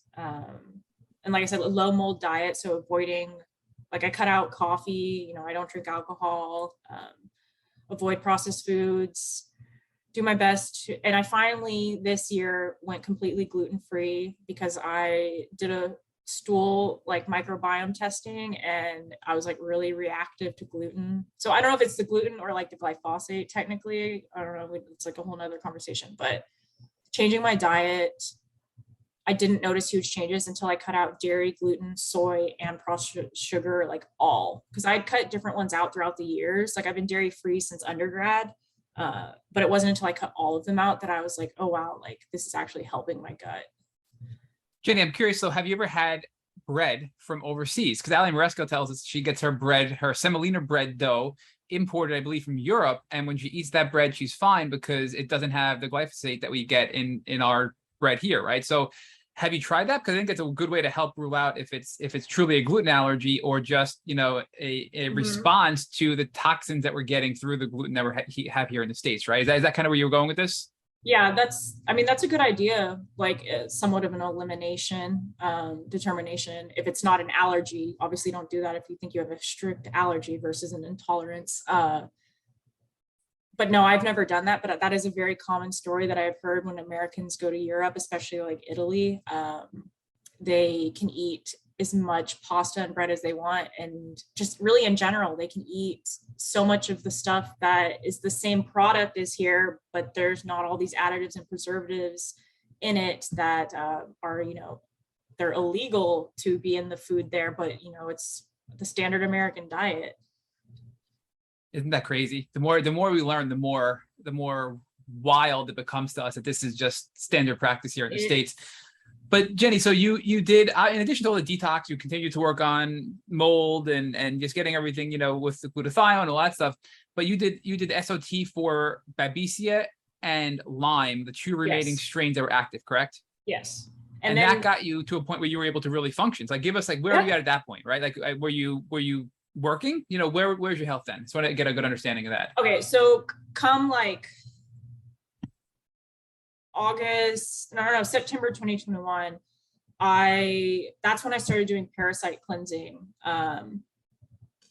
Excuse me, because we got down the list of like, okay, I'm hitting, when you go through a typical Lyme list of all the opportunistic infections that immunocompromised people have to fight, we got down to like, okay, parasites are what we need to hit. And like I mentioned earlier, like, again, we know that Americans are suffering from parasitic burden, whether they want to admit it or not.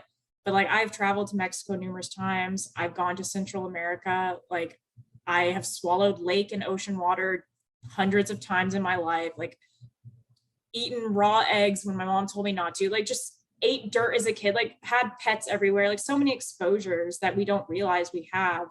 So I finally did parasite cleansing, and it took a while. Like, I started passing biofilms within a month, and it was just like biofilm for a while. And then I started noticing that like my gastroparesis flares weren't as bad after I had been doing the parasite cleansing for a few months. So then by like December, I started applying for jobs because I was like, I want to be on my feet again, be out of my parents' house. Like, I need to get out of mold, because I was suspecting that they were starting to grow some mold again in the house. And I don't know why, because they've had it remediated twice, but I had to get out. And so I pushed myself a little too fast, because the first like 2 months of working, it was like really hard. Like, I felt like I had the flu. Like, it's just so like acute Lyme, like just so hard to get out of bed for work and like push myself. Cause I went from 2 years of medical leave to full time. Like, I didn't even ease into it. So it was really hard at first. So I started working January of this year again, after like a 2-year leave. And like I mentioned before we started the podcast, I had to quit because I kept getting exposed to COVID. So I'm looking for a work from home job for nursing right now. But I would say after SOT, it was the biggest two things that have helped since then are the parasite cleansing, and then moving out of the mold I moved into a brand new apartment so that I could be assured I was in safe housing. And then aside from like the VOCs of originally like moving in here and flaring with MCAS, within 6 weeks, I felt like a different person. Like, I was finally, for the first time, like in my whole life, in parasympathetic mode. I didn't feel like I was stuck in fight or flight. Like I was finally meeting Haslow's my hierarchy of needs, like living in safe housing, which is And so. you think that was the mold, Jenny? So you think moving out of the mold and coming to the clean apartment you're in now was what got your nervous system in a better place? Yeah, I think that was a huge part of it because, again, in hindsight, when I think about the times when I would have severe crippling, because I've had a lot of issues with anxiety on and off, like since I got sick. But the debilitating times when it was like full on panic attacks or like bawling my eyes out, like in the middle of the night in the bathroom so no one would hear me, like just when it was like at an all-time low of just like disabling, I was living in mold. So I really flare like MCAS and psychiatric wise when I'm in mold, like anxiety, depression, fatigue, weight gain, and like rashes and acne are like my big, like, hey, I know I'm in mold like right away. And like my gastrocrease is getting worse. So yeah, I think moving into like a brand new apartment, because like also my parents' house is full of pet and dust allergens because we've lived there since I was in 5th grade. And like we did pull up all the carpets. So I know that helped some, but it's just, I think getting away from all of those environmental toxin and triggers was, especially like lingering mold, was what finally, and then I left behind like all my moldy furniture too. Like I barely brought anything to this apartment. So I do think that was a big part of it.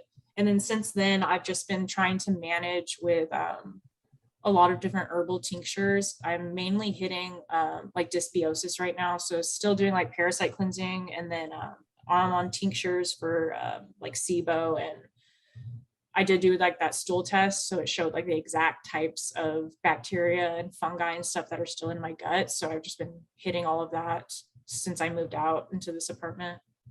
Jenny, I know we've been talking for a really long time. I know we're pretty much close to the present date, but I want to ask you a little bit more about parasite cleansing because, Okay. you know, I know it's an ugly topic. A lot of people are really interested in it. Some people, I think, you know, some people don't appreciate how important it is. Other people think it's probably more important than it really is. And that's just my personal opinion, right? So Yeah. walk us through the symptoms that it helped you with. Obviously, you had this really big problem with your gut. Your GI tract was just not moving, right? It was, the food wasn't getting automatically moved through your GI tract. So when you started parasite cleansing, you were seeing these parasites come out in your stool, right? Not to be gross, but you're seeing them come out after the biofilm.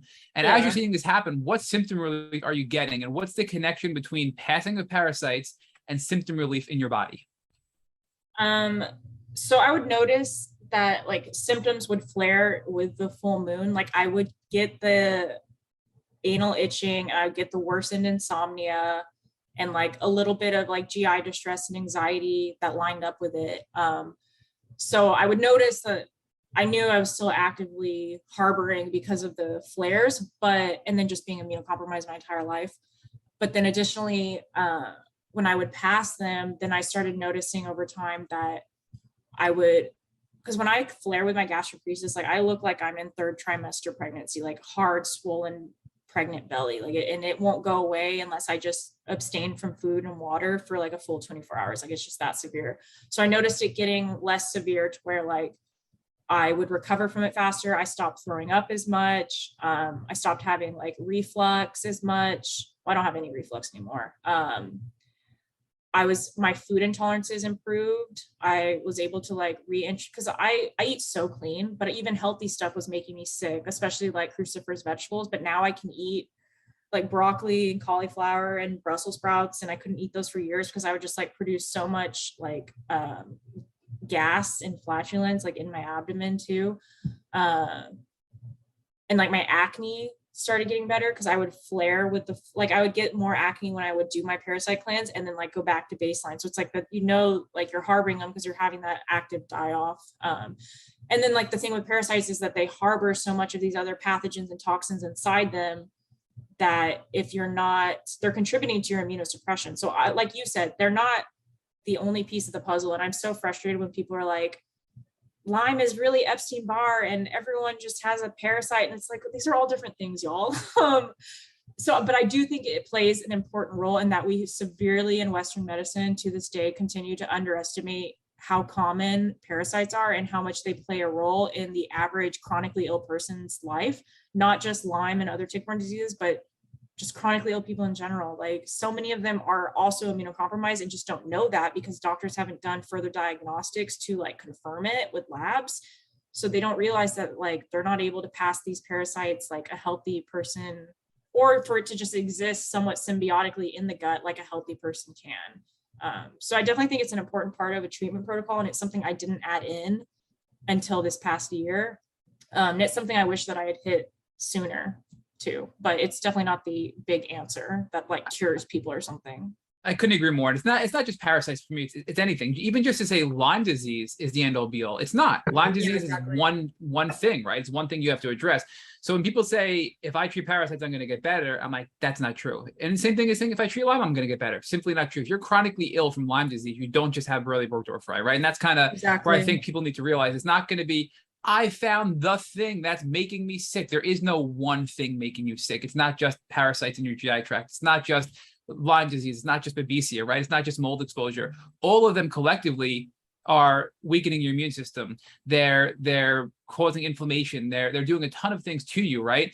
But I think it's a mistake to think about one treatment or one pathogen as being the end all be all when it comes to that. So give us an idea of where you're at today, right? I mean, it's so cool. I just want to say before I ask you my final question, Rich picks up. I just want to say, Jeni, that the story has been beautiful. It's so cool to hear how, and I'm sorry that you were there, but that you lost hope. You were bedbound. You were just hoping you wouldn't wake up because you've given up on life. And I personally know I can relate to that, right? I think many people listening to this podcast can. So if you're listening and you're where Jeni was, or you where I was, and you want to give up on life, listen to this story. Listen to what Jeni went through. You can get better. And I mean, it's just so cool to see you doing so much better now, Jeni. And I'm not saying you're 100%, right? I know we're not. Yeah. I'm not. You're not. But we have a better quality of life. We're functioning. We can be happy. We can do things. So I just want to stress for people listening, do not give up. Keep fighting. Jeni's an inspiration. And Jeni, just give us an idea of where you're and how well you are doing today, because it's just so cool to be on here now for several hours with you, talking to you, learning so much, and just see this radical improvement in your health that we've just seen in the last few hours of talking to you. Yeah, I would say I'm about 70% right now. And like I've always said transparently, that I had to accept that I was going to be a chronically ill and disabled person for the rest of my life at a very young age. And I think that's something I want people to hear as a reality, is just that the focus should be improving your quality of life, if anything, and then trying to fight to obtain remission. But a lot of us have to just accept and understand. And I mean, like, accept as in it takes a long time, and it takes therapy, and it takes the inner work for you to some people to just be able to accept, like, I'm never going to be 100% again. And I'm not trying to like discount how hard it is to get to that point, but it's just, I think I've been sick for so long that I don't mourn like what I used to be, because all I know is being sick. And there is some toxic positivity in the community of people who make a 100% recovery by different circumstances, of like, whether it's like, well, they didn't get infected until adulthood, or they're like me and they had access to all the financial means and the best doctors in the country, so they were able to make a turnaround completely. There's, multifactorial issues in there, but I just want stress to people that like, you can be as complex of a case as me and still make improvements, and that there's nothing wrong with having to be sick and disabled. Like, yes, we deserve to feel healthy enough to where it doesn't impair like our activities of daily living and like make us mentally suffer. But like, I'm okay with functioning at 70% because like, I'm not mentally miserable anymore. Like, I'm not depressed. I'm not anxious. Like, yeah, I'll never run again because Lyme ruined my knees as a kid, but I'm still thankful that I can go on long walks again with my dog. Because that's the other thing, is I desperately needed a hip surgery, and that was keeping me so debilitated. So I had that done August of last year. It's been almost a year now. And like, so now I can walk like 3 miles a day a year later. Whereas like 2 years ago, I was pretty much bedridden, and like my heart rate would go to 160 if I stood up to go pee. And like, again, like I don't have the severe dysautonomia issues now. So, I say the main thing holding me back, I wish that I could get to like 85% and I would be content with that. But what's holding me back is I have untreated basal ganglia encephalitis because insurance has denied approval for IVIG 4 times. So my neurologist finally gave up. And then my IgG deficiency. Again, I need IVIG for both those diagnoses.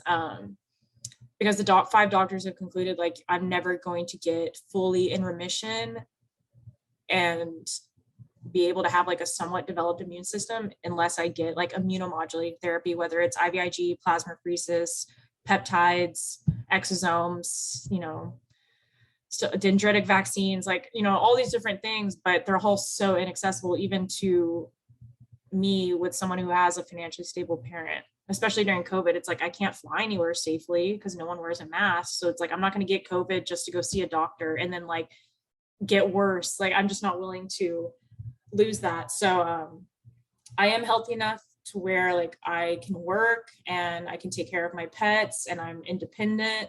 I do still have to rely on my dad financially for help with my medical bills. Like that's just the reality. And I used to feel a lot of shame and anger and cry about it when I was growing up, but I'm lucky to have a parent who promised me they would always make those sacrifices to, get me as healthy as they can. And I wish that everyone in the community had that opportunity. But I also do want to stress that that I've learned over the years, like there are inexpensive ways that, it's going to be a lot slower of a game to get there to make the progress versus like how fast I progressed after hyperthermia. But I just want people to know that you can make progress. Like I was so sick for a solid 16 years. Like I would have some better phases where I did well, but it wouldn't even last a full year before I would relapse again. And it was never remission. It was just like quality of life improved. And then it wasn't until I recovered from my hip surgery that I could say that I finally have well-managed chronic pain. Like I live with like a 4 now, and I used to live with a 9 out of 10 for almost my whole life. So that was like a huge game changer too, of improving my quality of life, is getting the joint surgery and getting the infectious burden down to where it wasn't causing like all these neuropathy and joint pain issues. So Jeni, talk to us about where you draw the line between, I'll use the term you used a minute ago, toxic positivity and ableism, and a lack of faith, right? Because I mean, I think it's a very thin line where we have folks who lose faith, right? They don't think they can get better, and because they have a mindset that doesn't allow them to get better, they're not getting better. But then we have the other extreme, and the other extreme, of course, is this ableism and this toxic positivity. So how do you draw that line? Because it looks like you've done it very well. I think part of it comes from the fact that I've been sick so long that I experienced a lot of the ableism from such a young age that I've had over a decade to like absorb it all and digest it and listen to others in the community and form a bond with other disabled people. And so by the time I've got to adulthood where I met like newly disabled and newly chronically ill people, it was just, it's been, I guess, kind of frustrating. I think one thing is people who are newly sick should really listen to like in quotations, elders in the community, just because we live in an ableist society where we're all born, we're raised in environments that encourage ableism. And we've seen it with COVID, like disabled people have been left behind from the get-go. Like we're just not valued in society. And I think I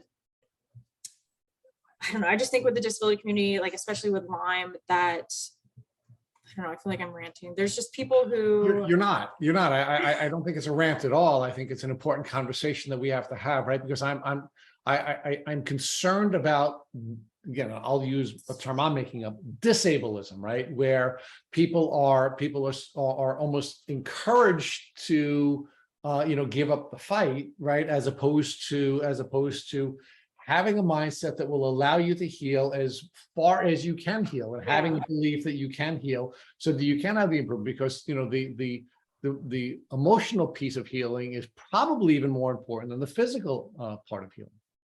I think it comes down to a lot of different social factors. Like, does this person have a community network of people, not just online, but in their own home? Like, do they have a safe home environment? Are they in a domestic violence relationship?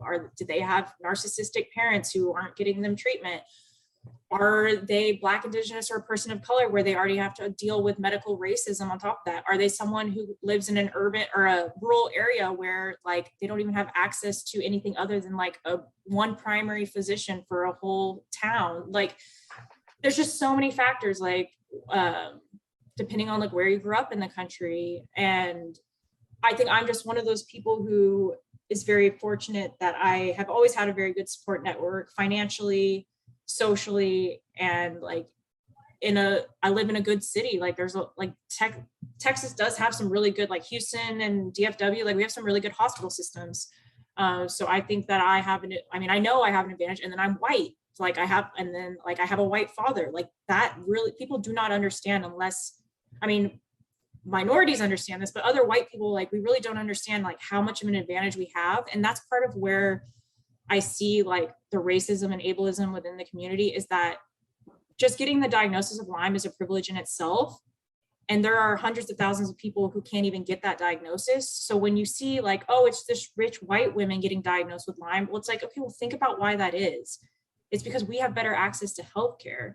So you're going to see like some toxicity of people who just have always had privilege in life because of the color of their skin and their economic and social financial status.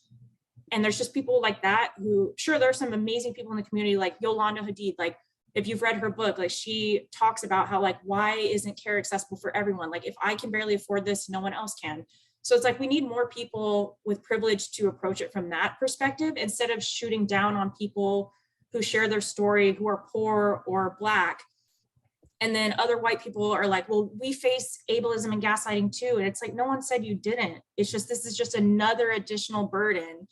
And these people who don't have financial privilege to get an early diagnosis before it's disseminated, which again, there are medical studies that show that people of color get diagnosed later in the disease process. So it's just like a lot of people in the community who are affluent and have resources to care don't want to acknowledge this, and they get very offended because they're bringing in lateral ableism and their own internalized ableism. Because but Jenny, remember, when you're in the fishbowl, you're always going to ask the question, what is water, right? I mean, that's a part of their experience as well. But we do have to have conversations like the one we're having now, so that we can start to talk about the challenges with the system. And we should be talking about how to heal on a budget, and we should be talking about the tools that can be available to everyone. Because if we just focus purely on privilege, and we purely focus on people like you who have had the resources that you've had, it could cause some folks in the community to believe that they can't get better because of the circumstances that they find themselves in. And that's just simply not true, right? Because we've had this debate with people. I mean, when we post on social media about a particular celebrity, and we've had it both ways. We've had folks say celebrities are not accepting the responsibility of using their platform to advocate for the community, right? And they criticize those celebrities who may or may not be in a place where they can do that emotionally. And then when we do profile the celebrities who are willing to be, willing to use their platform to advocate for the community, the argument we have is, well, the reason I can't get better is because I don't have the resources and I don't have the privilege that a celebrity has, right? Which is simply not true, right? Because in the end, Jenny, yes, you had some privilege. Yes, you have supportive family. Yes, you have family that has financial resources. But in the end, it was actually your resourcefulness that allowed you to get better. Yes, you had access to more resources. Yes, you were because you had some financial protections, you were able to get to things earlier. But in the end, you kept trying and trying and trying and trying. And if it didn't work, you fought through it, and then you try something else, and you try something else, and you try something else, right? And that's really what allows people to have success. And it's actually the resourcefulness, not the resources that people to get better. So I think we have to be careful when we're having this conversation, so we don't scare people who are not wealthy into believing they can't get better. Yeah, and I don't want that to ever be my intention. I just think it's very, especially after talking to like hundreds of other people who are sick, it's just, I think it's very important to at least recognize that, so that people can feel seen and heard, because that's one of the most important, that's part of why I'm so vocal about everything. It's like, one, I want to raise awareness, but I also want people to feel understood and heard, because no one understood me as an angry, scared kid hurting. And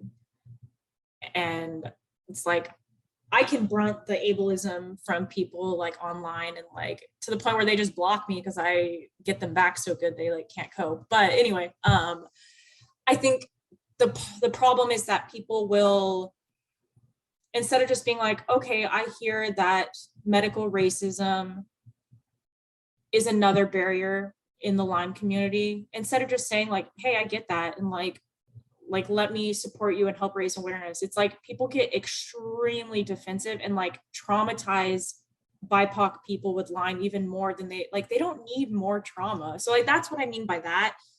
And then the other thing is, like you said, I don't want people to think there's no hope. But realistically, not everyone is gonna go back to 100%, and that's just something that we also need to acknowledge. And that's what the toxic. But let's talk about that, because I did want to visit that with you. What is 100%, and whoever gets 100%, and we're all going to age. Well, our bodies are going to change. We're swimming in a toxic soup. I mean, we're all going to have these changes in our lives, and there are going to be challenges that we're all going to face. And what does that 100% mean? So think about people like, okay, think about like, for example, like Megan. Like there's no way you could ever say that she's going to not be disabled. Like she's had 12 joint surgeries. She's a wheelchair user. Like that's just her reality now. Okay. I developed epilepsy because my Lyme went untreated. Like I don't have seizures now because I'm on Keppra, and like thankfully it's controlled right now.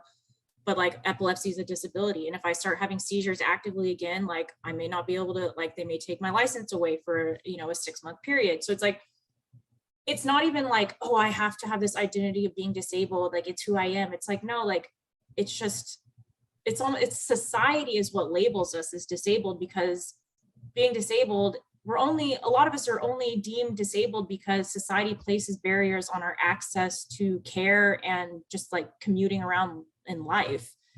And I think a lot of people in the Lyme community see the word disability as like something threatening and bad, when that's just because that's the way society raises us. And I know it's like so much more nuanced, and I don't even feel like I'm the best person, because I'm not a disability like advocate and disability justice advocate. No, but Jeni, let's talk about that, right? Because we're at the transformation portion of the story, right? And the truth is, the reason we were really, really coveting an interview with you, and we chased you for a long time, is because we value the transformation that you've made. I mean, you're one of the bravest people in the community. You're one of the people that is willing to challenge folks aggressively.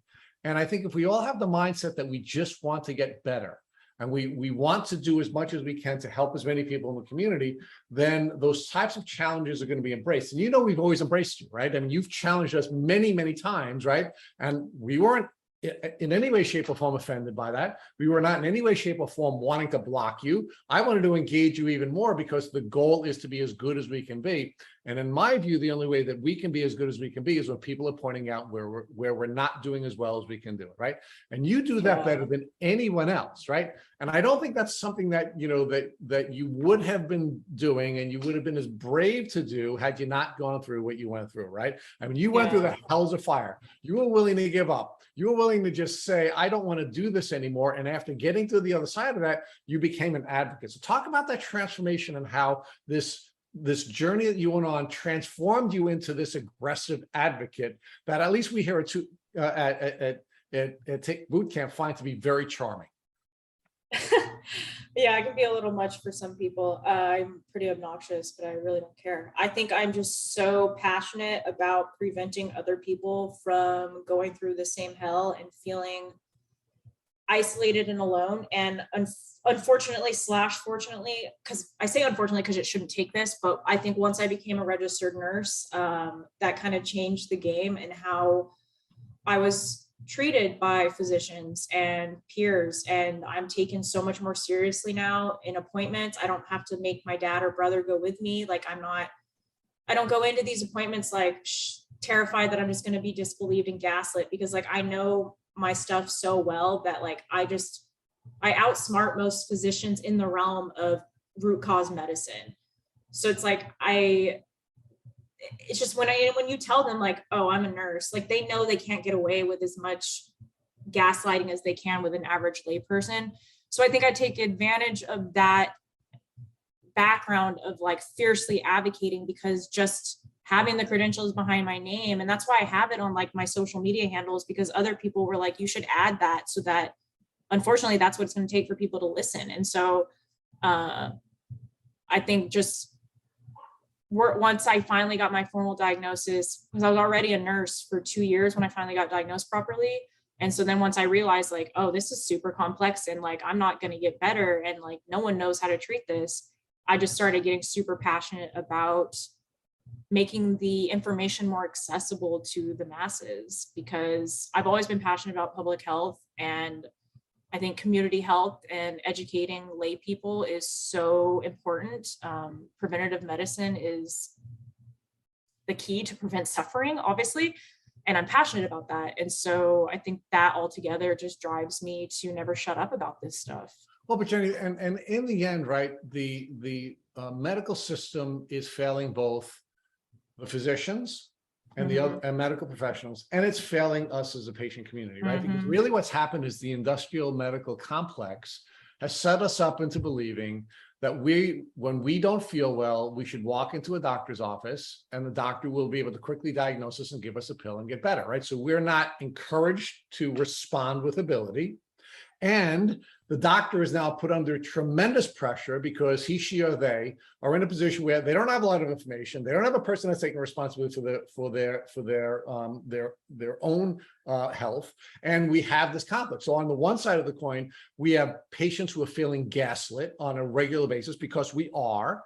And then we have doctors who are burning out, right? Yeah. The system's failing both sides. It doesn't work. And it's all because we've been set up to believe that the system, the industrial complex, will resolve all of our problems quickly. So we don't have to take responsibility, which, by the way, we here at Take Bootcamp define as responding with ability, and they are expected to be miracle workers. It's impossible, Jeni. It's an impossible task, and it's really just that, a system that's designed to enrich a very small group of people who are either producing devices or producing pharmaceuticals. I mean, isn't that really where we are?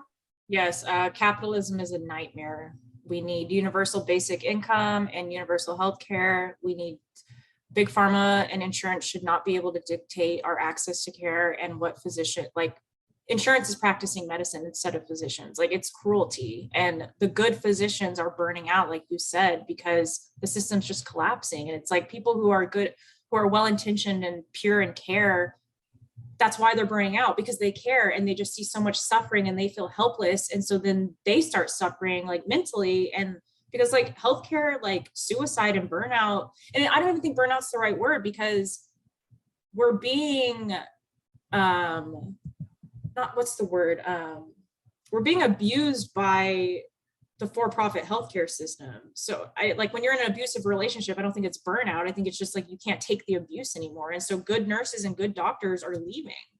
Like, it's just again, I think we can define burnout in a lot of different ways, right? I mean, if you want to use another term to define, exploitation, that's what I was looking for.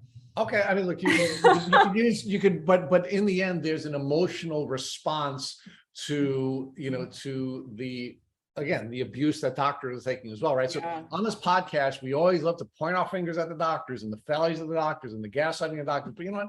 It's just not, people become doctors because they want to help. They become doctors because they want to help people improve their lives. That's why they want to become doctors. They're not bad people who are looking to tell you you're not sick. That's not who they are, right? I mean, it's just simply not, it's simply not a fair perspective. We're never going to solve these problems if we don't properly identify the problems. And it's another one of the reasons why, we've come to love you, because you're willing to challenge those types of of issues. And again, I will disagree with you about capitalism another day, but I do think that we can agree that we're never going to solve this problem unless we look at both sides of this problem.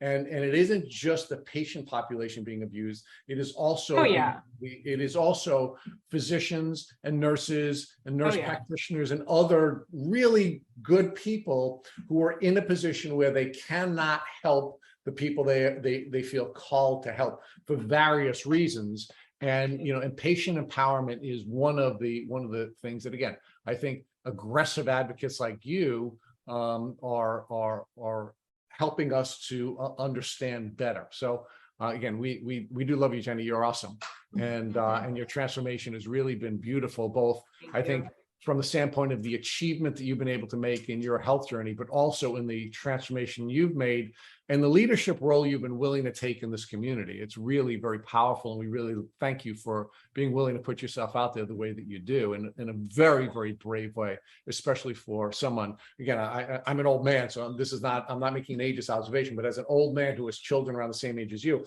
I admire you for being as brave and as aggressive as you are at such a young age. Thank you. So, Jeni, talk to us about what you would do now. I mean, your mom and dad have been really, really awesome people, right? And one of the things we've learned in this podcast is that you're not going to get better if you don't have a good support system, right? Yeah. And yes, you were blessed with good parents, but I also think you were good as well in that you had a very healthy relationship with your parents, and you let them know what it is that you needed in order for them to be the good parents that they were. So talk about how you as a child advocated for yourself with your own parents so that they could meet your needs. Again, I am one of the lucky ones, and it honestly just like disgusts me that not everyone gets to have this story. I remember in of course, I don't remember the issues when I was very little, but in elementary school, when I started having symptoms of Bartonella after that cat scratch, my parents believed me, but, doctors kept saying it's because she's an athlete, but I was literally crying myself to sleep, like after playing softball. It's like, that's not normal. But my parent, I would just tell my parents what I needed. I need a hot bath. I need to be massaged. And they would do it. Or I need to sleep in your bed because I just can't fall asleep. They met me where I needed them. And they essentially let themselves be my emotional punching bag. Said some ugly things to them when my encephalitis was flaring. Right. But they understood at the time. They thought it was just me yelling out of anger from chronic pain, but it was really brain on fire. But I don't have words of wisdom because I just got lucky that my parents listened from day one. And when I was 14 and woke up one day and was like, I can barely walk, my mom believed me and fought against the doctors who didn't believe me. But Jen, let me again, I'm going to challenge you. I appreciate humility, and it's another one of your charming traits. Right? But I don't think it's always healthy to articulate something from a humble standpoint, because one of the things we learned from the two alpha gals, for example, is the reason they've been successful on their journey, and we certainly want to encourage our listeners to listen to their podcast, is when we interviewed them, what they said was, we first learned to support one another. Then what we did is we then spoke to our spouses and told our spouses what we needed so that we could be healthy, when dealing with this very dangerous, condition that they had with alpha-gal. Then we spoke to our children. Then we spoke to our social circle, and they kept advocating for themselves and letting people know what they needed so that they could be safe and not be exposed to mammal products in their life. But they advocated for themselves. And again, despite your humility, you did the same thing, Jeni. You did the same thing. And again, the reason I want to challenge you on this is because if you just say, hey, it was luck, then the people who don't have that kind of aggressive, advocate in their lives will feel like, well, I can't ever get better, which is really no, that's not my intention. I understand that, right? But because and that's the challenge of being a little too humble, because you are articulate and you're aggressive and you advocated for yourself to your parents, which then forced them to listen. And if they wanted to, and they're good people, I'm not trying to take it away from them, but they wanted to listen, but you were articulate and you let them know what you needed, and you continue to do that, which is, again, why you're having the success you're having, right? It's not just luck, it's advocacy, it's patient empowerment, and it's willing to take responsibility. Again, respond with ability, socially, emotionally, and physically. I think maybe part of it is because like I got sick at such a young age that I had to just be reliant on parents and adults around me to do a lot of the advocacy for me, especially like within the medical system. But I will say that because I've always been outspoken, like my mom always said, tell me how you really feel. I think that from a very young age, when I was sick, like if people were ableist to me, sometimes I was very embarrassed and afraid to fight back. But in general, I was able to say like, no, like my disabled life is worthy. I can take up as much space as you. I am sick. I know I am sick. It's not all in my head. Like, you don't have to believe me if you don't want to, but I know my story. I know what's happening in my body. I'm not going to let people question my reality. So I think like preventing myself from like self gaslighting and like mentally abusing myself from the get-go was something that really helped. And overall, it's just like reaffirming to myself, like, this is real, what your experience is real, and you deserve help and you deserve answers, and don't give up until someone listens to you. Someone will listen eventually. So from my own, I'd say on my own end of advocating for myself from a young age, it was just knowing from the get-go, like, I know I'm sick and I'm not going to give up until someone listens. Right. So let me focus on something else with you again. It's something I wanted to challenge you on. I have 4 children. One of my children has special needs. And I've had people ask me, how is it different parenting your child with special needs as opposed to your other children?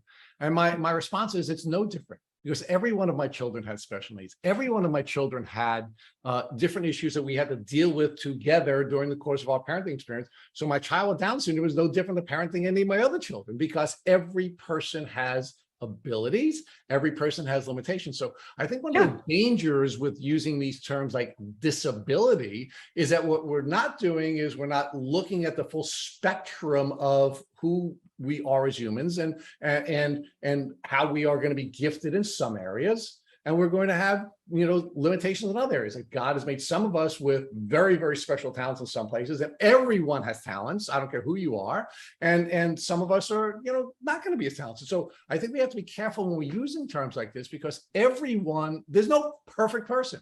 That person doesn't exist, right? Yeah. And we should be spending more time focusing on the superpowers and the things that make each one of us unique and special, rather than on those things that are causing us to have challenges. So, I mean, that's part of the problem, is seeing disability as something inherently negative or like a bad connotation, when it's just a word. But that's our ableist society. It's like people think it's some dirty word. They think it's such a dirty word that they have to come up with all these euphemisms like specially abled or differently abled, or some straight up slurs, instead of just saying the word disabled. Like, even special needs is not an appropriate term, because the education system has weaponized that to prevent disabled children from getting their basic needs in the system. So that's why it should just be teachers who work with disabled students. Like, that's just what it should be titled, not because they're, like you said, their needs aren't special. They're just needs. Like, all children have different needs. Everyone has needs. Yeah. And so it's very damaging. Like, I cringe when people hyper focus on like those euphemisms like differently abled or special needs, when it's like, that's just disabled. Like, it's just a piece of who you are. It's like, I am disabled and I am white. Like, those are just 2 parts of who I am. Like, neither one is my full identity, but they're a part of my identity, and there's nothing wrong with that. And I think that's part of where society, and even within the chronic illness community in itself, like, that's just a huge barrier of understanding that people don't get, because society is just overall so toxic with ableism, and has tried to make everyone think that having limitations to your daily abilities is somehow inherently bad, when, like I've said before, the thing that limits disabled people in society is our inaccessibility, like, in the classroom, or like in transportation, or even just something as simple as people not willing to wear masks. So like, immunocompromised people can't go out. So it's just, Disabled is not a dirty word. It's not a bad thing. And it's just a piece and a part of who we are. It doesn't define our entirety. So now let's talk about your mom and dad, who have been so wonderful for you on this journey. If God forbid your mom came walking into your apartment right after this podcast and she had a tick biting her, what would you recommend that she do so she wouldn't have to go on a chronic journey? Call Dr. Offit. No, honestly, I always tell people, properly remove the tick and send it out to one of the labs because they're going to get better results on that versus your blood work, especially because it can take up to 6 weeks to even start mounting a response to the infections. So I always tell people that. And then I recommend, obviously it's not medical advice, but push your doctor to give you 6 weeks of doxy and then run a full tick-borne panel no matter what. Because even though it's more expensive to throw down a few $100 for that test in the beginning, think about the thousands to tens of thousands you spend on treatment if they become chronic and you don't hit them hard in the beginning.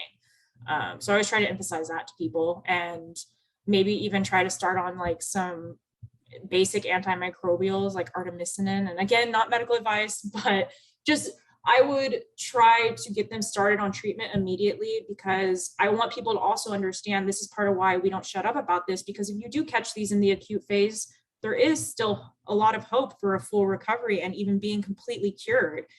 And it's just, if we can get Western medicine to start focusing on that and hitting it rigorously right away and stopping all the misinformation of don't treat until they have symptoms, or like not treating as soon as you see a bullseye rash. Like, we should be doing prophylactic treatment. And then we would see so many better outcomes and less chronic people. So I would freak out personally because I have so much PTSD. But if it's people around me, I would be able to say, like, calm them down and be like, you're not going to become me because we're catching it right away. I think that's part of it. You did not disappoint. You were as charming as we thought you would be. So we thank you so much for spending time with our community here at Tick Boot Camp. Yes, thank you. Sorry, I rant on forever and the abyss. You did not rant on at all. It was an awesome conversation. We thank you for allowing us to challenge you and for being as brave as you were and you are to answer every question that we could possibly think of, and be as kind as you were to take all of our challenges head on. Yes, thank you so much. I appreciate the time. Thank you for listening to our Tick Boot Camp interview with our guest, Jeni Quante. To our listeners, we have a call to action. First, if you'd like to learn more about Jeni Quante, please visit our Instagram page at Jeni Quante. Second, if you enjoyed this episode of our Tick Boot Camp podcast, please share it with your friends by using the social media buttons you see at the bottom of our post.